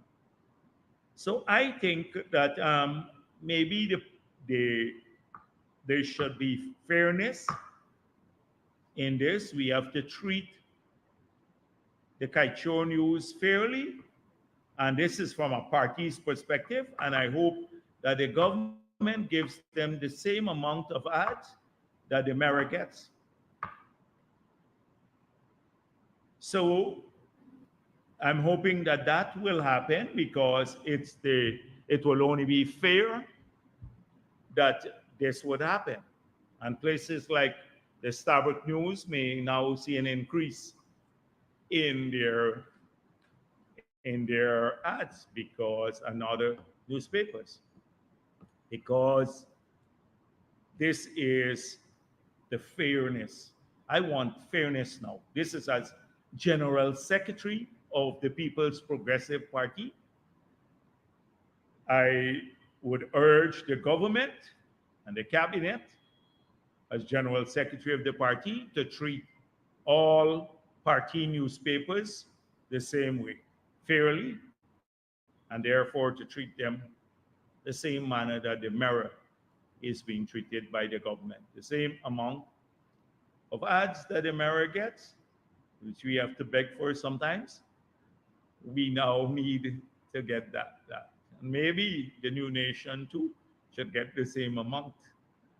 So there's fairness. And the same from the private sector, the people who are telling us they don't advertise in party newspapers, well, now this is a party newspaper. I don't know how it goes down for the journalists, but that's a different matter. Good afternoon, Tamika Garnett for Guyana Times. I have a few questions, but I want to Yes. go them individually. First off, you mentioned the airport going paperless by the end of the year, hopefully. Hopefully, right? Hopefully. Can you say that if this move applies only to the Chedi Jagan International Airport at this stage? So can we expect the Eugene F. Karai to come along as well as Molson Creek? The expansion of the project later. Any timeline on that expansion for the other ports? I think probably before the end of 2025. Okay. Because the bulk of the people come through this airport here now. You mentioned 5 digitization projects. You noted that the airport could go on stream this year. And can you say what are some of the timelines for the other projects, if there's any updates on that? A lot of them are ongoing. Like, for example, the one for the issuance of IDs. We are hoping that before the end of the year, they start issuing the first ID. And it will take about almost a year to get everyone issued with an ID across the country, every Guyanese. There's the Smart Country program that is mainly for e-security. That has been expanded. We now have functional command centers in 6 and 3 to mirror the one in Georgetown at Lelandale. They have a number of cameras in in those regions. They're going to increase the cameras, and then we'll expand to other areas in Region 4, and then we'll later roll that out to other parts of the country. The program to digitize our records, the patient management record, that's ongoing too. So a lot of these programs are in full swing, and they wanted, again, automate all the functions in the Ministry of Home Affairs. That's ongoing. So all of these projects are currently under implementation. It's not like something we're thinking about in the future. I know sometimes you come and talk about future things. These are things that we had to conceptualize, do the studies, get the contract in place, and are on the implementation already. The blockchain, use of blockchain technology, we're at the conceptual stage for that. So we have not launched a tender for the use of blockchain technology as yet for these entities. That's where we are. As pertains to the electronic ID cards, from what age will we be giving those out for, and how will we go about registering the citizens? Is it going to be how similar to how GCOM issues ID card? Do we have to go in and apply? How will that operationalize? I think it's 14. The ID cards would be from, and you can go into centers around the country, but I think people will go to get their ID card, because if you're a pensioner, you probably need that ID card. Because at some stage to interact with the system, you will need this ID card. So I think you'll have a large uptake quickly of people, because it would be hard to that ID card in country. When you go to the bank, they may very well use the number on the ID card for there will be a connection with your TIN, with your bank account, with your maybe immigration records, your patient record in the system. So one card that will connect you to almost everything else, because the unique numbering system that we are putting in place on each card would allow those systems, even developed separately, to seamlessly integrate with the use of this one card. So you will have the number on the card will mean something and would have to be replicated in your record there. So I think people would have an interest in getting it. A big concern when it comes to digitization, particularly for government agency, is cybercrimes and cybersecurity. You mentioned that we'll need privacy legislation. Will this be incorporated into the upcoming Cybercrime Act, or will we be having like totally separate laws? We already passed some privacy legislation. We already did that, robust privacy legislation. We did that last year, I think it was, and maybe earlier this year in Parliament. And each of these systems would have multiple layers of security. So that's being built into the system, the databases that we are creating. Access to the database would be regulated. So if you're in lands and survey and you need to access the database, you may not get approval to access the entire database. So you will probably get only the access to the part that reflects back on your work. And then you can leave footprint. So when people go in to access the database, they leave electronic footprint. So if there is any attempt to do anything in the system, like to alter the system, although it's a lot of the access would be read-only, you can't change the data. So a lot of that is being done in the design, and then we have to build a capability through NDMA and the other places to also tackle cybercrime and across the board, and to ensure that we have the requisite skills nationally to keep the government system safe. So that is also being looked at. We've been training quite a few people already, Guyanese. You don't hear a lot about it, but a lot of them have been going abroad and being trained in cybersecurity, etc. Clarify. Are you saying that the existing laws are enough, or can we expect even more laws in the coming years? As we go along and we find gaps in the existing law, we'll fix those. Say if this digitization process is part of the government's move towards a cashless society, and can you say if the government has any steps to lead the way for a cashless society? We see a lot of businesses handling a lot of cash. We see robberies. You hear about a lot of cash being transported or being on site at businesses. What are the plans for the government in terms of leading a cashless society, and how does this digitization process play any part, if any? So that's ultimate. In Guyana, a lot of people use cash for various reasons. Some because they can't have access to payment systems that are electronic. And that happens a lot in the rural areas and the hinterland areas of Guyana. They don't even have access to a bank, a regular bank. And some people, because of corruption, tax evasion, they like to deal with money so they can easily evade taxes or hide their transaction history, which again doesn't get revealed to the law enforcement agency should they be committing crimes of white collar type crimes.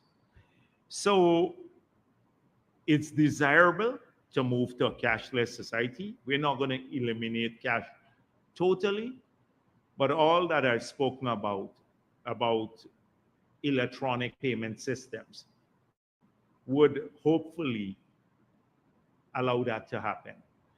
So if you can get money or bank based on software on your phone, do banking functions or do withdrawals, and you have multiple terminals across the country, and people's biometrics, so the data level would give the bank the assurances that you can't tamper with their payment systems.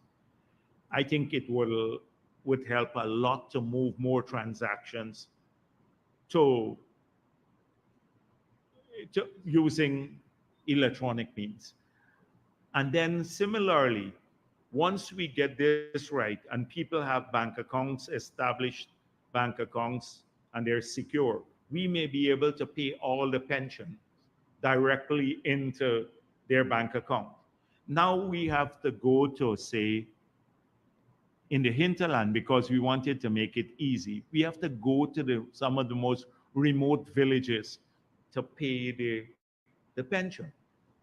And it's very hard to do that. And sometimes people don't go. You transfer the money to the region, they don't go out in time. The pensioners are upset. In the past, they had to travel long distances. If you live in say, region, Maruka sub-district, people had to leave their villages and come to the center. Sometimes the money don't getting on time. Creates a lot of hardships. I think we can eliminate a lot of those through this system. So yes, the answer is yes. We want to incentivize the move to a cashless society. We're not going to eliminate cash totally, but I think more and more people will once it's readily available. So every store you go in here now, imagine every store now you could just swipe your card, a debit card or something else. Then people don't need to take out cash. But if 2 stores or 3 stores only have a terminal and the others wanted cash, then that can't happen. Finally, is there any update you can give us on how the census is going? Oh, I don't. The census is completed, and they should have issued a report. So I don't know. The last time we spoke about that, please ask the Minister of Finance, because Statsboro falls under him. Ask him about the report. Good afternoon, Dr. Jagdeo. Cordell Jones from Livewire News. Lots of Afro-Guyanese youths have been facing attacks and criticisms for views that differ from the PNCR. In some cases, for even taking pictures with government officials. Could you share your views on this? So this is something we've been fighting for a long time. And the PNC believes they own people. And therefore, any attempt to move away from this so-called ownership is betrayal. And people must remain loyal to the PNC just because of race. The PNC could treat them anyhow,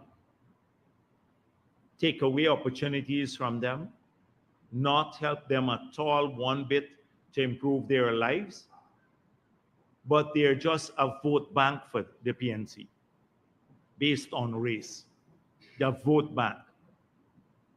So our argument in the PPP is that we work for all Guyana, that people can find a home in the PPP regardless of their race, their religion, or their gender. Young people can have a home in this party and look forward to being treated with respect and being pushed to achieve things in their lives, not become victims, not fall victim to a victim syndrome, that we want them to be part of an achievers syndrome, that they can do things in their lives to succeed, that they can, regardless of their background or their race, they can get a good education, they can find a good job, they can be prepared for a good job, they can get access to opportunities here, and they have a contribution to make. It's this respect for young people and people of every race that's making the PPP attractive. On the other hand, they're still in the old syndrome where people must stay with them because of race, but they can treat them like anything. And they have demonstrated this. What have they done for Afro-Guyanese communities? They've run the Guyana longer than we've been in office. And you check the position of Afro-Guyanese communities in 1992. Find out how many had land, or how many own a car, or had a job. Then you will get the picture of what I'm talking about. Just basic things, jobs, housing, own a vehicle, etc.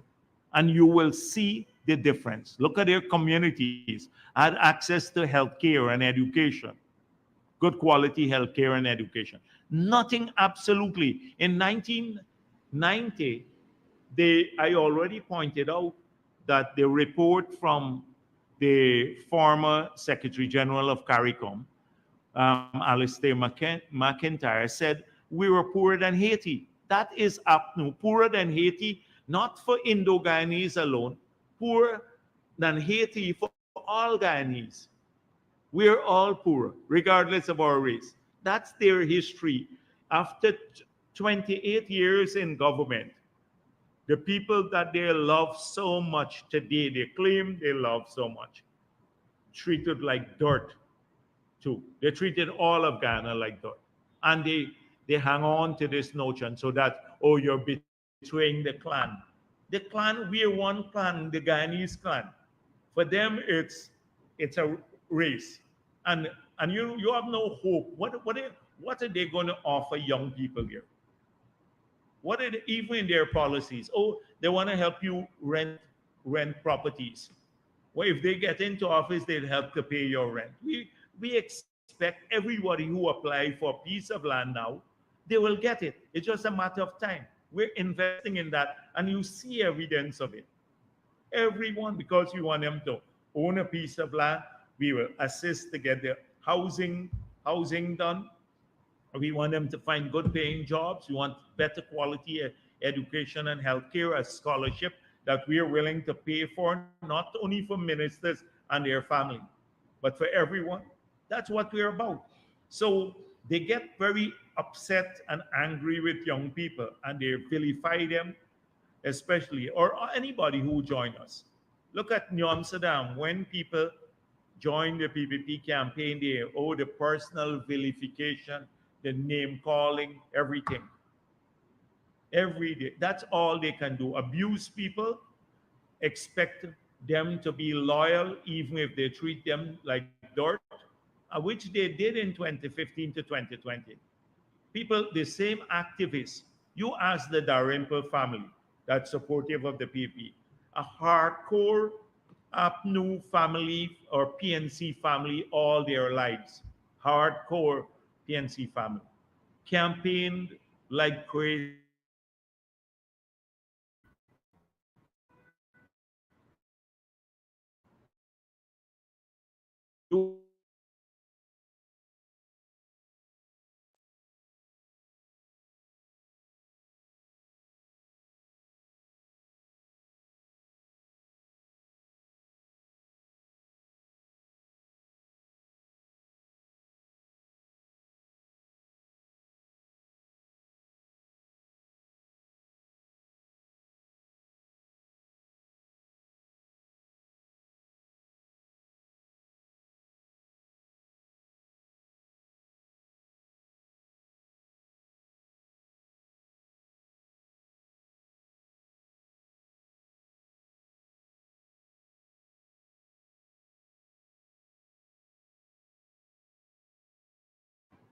and Granger, who you and leader of the party, three Afro-Ghanaians, but you think when Patterson was minister, he didn't go to Lane Avenue to fix the road there.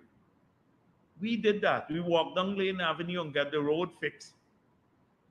Patterson didn't go there. Or all the roads that are being done in the city, Patterson didn't do that. He was busy giving contract to unsolicited bids taken to cabinet to award contracts for the study of the bridge, a, a, a story type like feasibility study with all the pictures and nothing else. It gets me so disgusted when I talk about it. You think they cared anything about ordinary people in the city, ordinary Afro-Ghanaians? How often did he go to Linden, any one of them, to fix a road in Linden? Find out how many roads are being fixed in Linden now. And housing, zero housing for Linden, when we are doing for 1,400 house lots now. So, but we are the ancestors, you remember? Ancestors and them. This old talk about appealing to people using the dog whistle, racism. His ancestors sent him there to Linden. So, so this is what we have across there. Believe people must support them regardless of whether you get opportunity or not. And I think a lot of people have seen through that. What are you going to go back to? They're inept. They can't run anything, can't run their parties, much less run government. And I think people are looking to their own future. And a lot of people who did not understand what the PPP was because of the rumors, I think over the past several years, they've come, and when they come on the inside, they see what we're about. We work for the country. That's the difference. Dr. Jagdeo, earlier you spoke about the party mobilizing and attracting young people across the country. Recently, Darren Wade would have alluded to the PNCR not engaging in these kinds of activities. Not so long ago, German Figueroa was stripped of his position as Shadow Minister of Culture, Youth and Sport. And in recent days, we've seen he's been removed as the leader of the PNCR in Linden. He did not sign on to the handshake boycott, the boycott of the stores in New York, and also the boycott of the Nomads band by Marlon Jacobs. Do you think the further sidelining of him is because he has not signed on to these points by Aubrey Norton and the PNCR? I think is that might be one of the reasons, but I think they're comfortable with fossils and people who can just who fit into a different framework for Guyana. Young people are not part of their governance framework. They're not part of it. And if they're part of it, they just get these so-called junior roles that they have to just carry out what the leader says, not to give them positions of responsibility. So I think it's the whole organization. If you look at the people who they're sending around now to share these useless flyers that they're sharing about, oh, we did 300 jobs in the past and 2,700 projects in the Amerindian communities. But I don't know which Amerindian community they did it in, 2,000, and they put it on the flyer. And some people actually parroting. But if you look at the age group too, it's the same people who came out of the 70s and 80s who haven't changed. They hang on to the PNC because of loyalty and because maybe of boredom, not anything else. This history. If any one of those people, if you have any sensible person who will sit down one day to himself and say, what did the PNC do in Guyana's history? What was their track record on things like personal welfare, my freedom, my jobs, my education standards, on everything, my accumulation of wealth? They talk about what percentage of Guyana is owned by Afro-Guyanese. Some of them like to talk about that, the usual stuff. If you look at the investments under the PPP in South Georgetown now, just look at that. The investments on the roads, the boulevards, linking, say, just the Heroes Highway, and now linking Arbor Barker with the bypass, the Ogle bypass, and the access to 3 major international hotels, 2 hospitals, etc., and high-end income schemes. The property values in South Georgetown have increased by over 100%. Over 100%. That means people's personal wealth for their houses that they own have gone up by 100%. When we did the boulevard, they said we wanted to do the boulevard so we'd sell out the land to PPP people.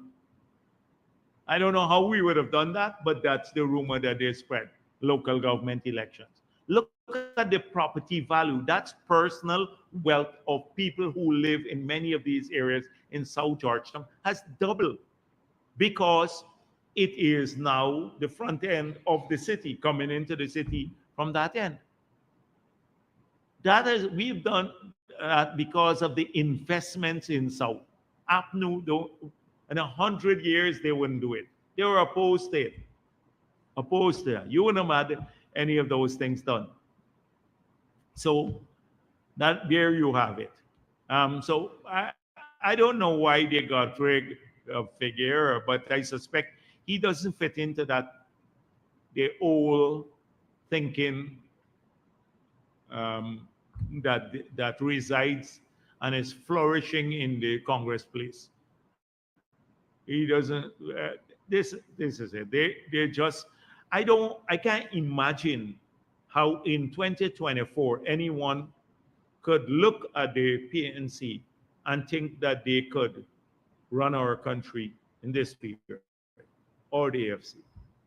Finally, Dr. Jagdeo, you mentioned the flyers and earlier spoke about um,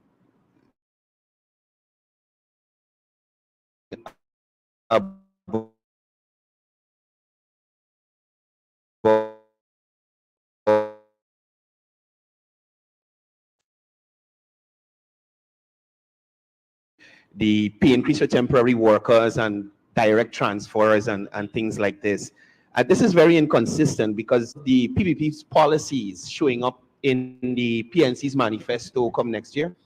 I suspect that that's what I said. They can come up with original ideas. So they should put in their manifesto what they actually said. One is we're going to put tolls on the bridges. We're going to now remove the tax-free, the corporate tax for healthcare and education. We're going to put back the VAT on machinery and equipment, electricity, water, hinterland travel. They should say that we remove the subsidy from GPL.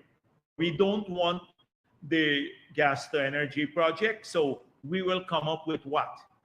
They don't say what they will come up with to supply electricity.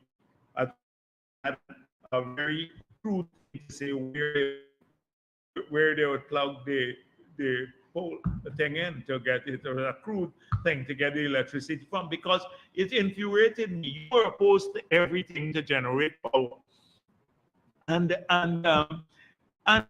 you're not telling us where you're going to generate the electricity from. It's crude. I know it's crude, but it is like, it's infuriating. You're not going to build a hydro. You're going to build a gas to energy project. You're opposed to every investment we make. Where are you going to get power from?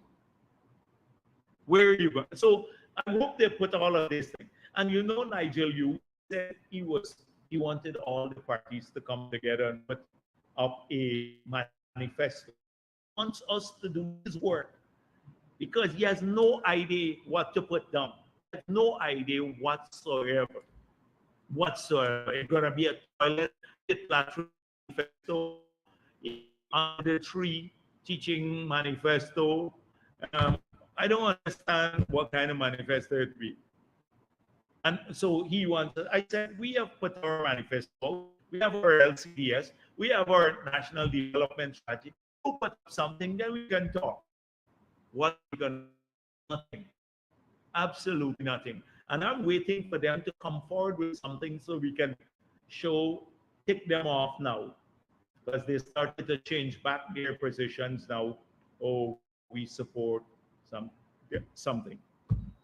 Other thing. Yes, go ahead. Good afternoon, Dr. Jagdeo, and also Williams Culture News. Sir, last week you said that Exxon is drilling and finding more oil in Liza 1 and 2 that will be able to push the project to the original 20-year lifespan. Can you say so far where, when, and how many discoveries have been made? Yeah. You don't have to, the reassessment. This is the assurance I'm getting that the assessment of the existing seismic would allow for that to happen. That's where I got it from. And I think I explained that, and you can get the details. Ask Exxon for that. You ask them more. So from now on, this political paper would have to deal more with Exxon directly, because it's so when you go back now as a political paper, would you get editorial? Would you get to write your story, or would they change it? The editors would change the story to suit a political narrative. This is going to be an important thing now going forward, because it's a party newspaper, and the party newspaper glorifies the party. You wouldn't find anything in Mirror criticizing Jagdeo, or it would make us look good as a PPP. So, would that be the new way forward now? I just, wanted to know as a reporter, how can I expect that whatever you write, if it's impartial, and I expect and I trust you that you'll be impartial, that it will not be changed by the owner of the newspaper who has just launched a political party. I'm flattered that you think that I'll be impartial, but don't you think that if Mr. Lau would have actually had a political party, since Carshire News reports on PP and PNC and AFC, they would have also reported on that? Oh, you didn't hear it? You want me to play?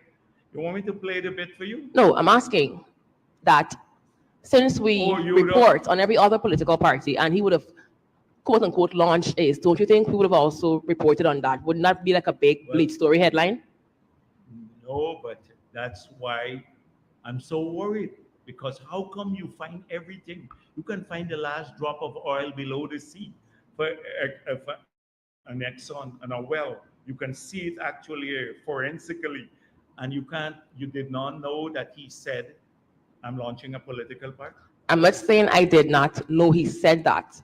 I'm asking that since Well, we that report on shows every the other biasness. political party, No, no, no, don't you but think we would have reported you that as well? No, I think that you did not report it since you asked me that question because he doesn't want to lose the ads, etc. So you cleverly ducked this story, not you, but the editor did not want to report on that because it doesn't suit his narrative as being impartial.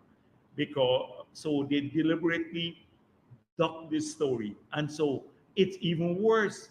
I'm accusing them of ducking the story now. Not so you thought they wouldn't have reported on it. I'm saying now they duck the story. That's worse, you know. Well, you are entitled to your own feelings and Yeah, opinions. yes. So that's all. But this. So, and do you think political parties must get ads from the state ads? I'm not a politician, so that's way over my pay grade. Okay, all right. Thank you. Lastly, sir, the nation is awaiting the names of the beneficial owners of the Kaitra and Kanji blocks. Can you say when you will release these names? Because we would recall that at your first press conference, you would have said that an investigation would have been launched into this giveaway. The thing is that all the names are known to everyone. You already have that. It's in the public domain. So if you're asking me, it's with the motive of just saying Jagdeo did not report. They want to carry on the Nigel Hughes story. So Nigel Hughes asked about the Kanchi and Kaichor block, and last week, without asking me, they said Jagdeo dodges the question. So I didn't get the question even, but I dodged it. And this week, after I spoke of it, now it's who are the beneficial owners. The beneficial owners have already been in the public domain. I think you wrote about it. I think you got sued. No, the Kaichor News. I think the Kaichor News even might have gotten sued over that too. So you got to do your research. Yes. Yes, next. Good afternoon, Mr. Jagdeo, Rihanna, Kaichur News as well. Sir, a while ago, you promised to give the media a copy of the tape in which you said 3 weeks before the 2020 elections, your party will not renegotiate the Exxon contract. Yeah. When are we going to get that tape? We checked all our sources and we haven't had any success so far. You probably dubbed it too. I got to get my staff to look at it. Even if you We would got it, appreciate that. You wouldn't put it. Yeah. I'll get that. When? But yeah, huh? How will we get it? I have to look at it. I'm not working for the party newspaper now. You have a party newspaper. You should look at it yourself. Yes. So look at the party's newspaper. Yes. So I'll get it to you whenever I'm ready. Whenever I'm ready.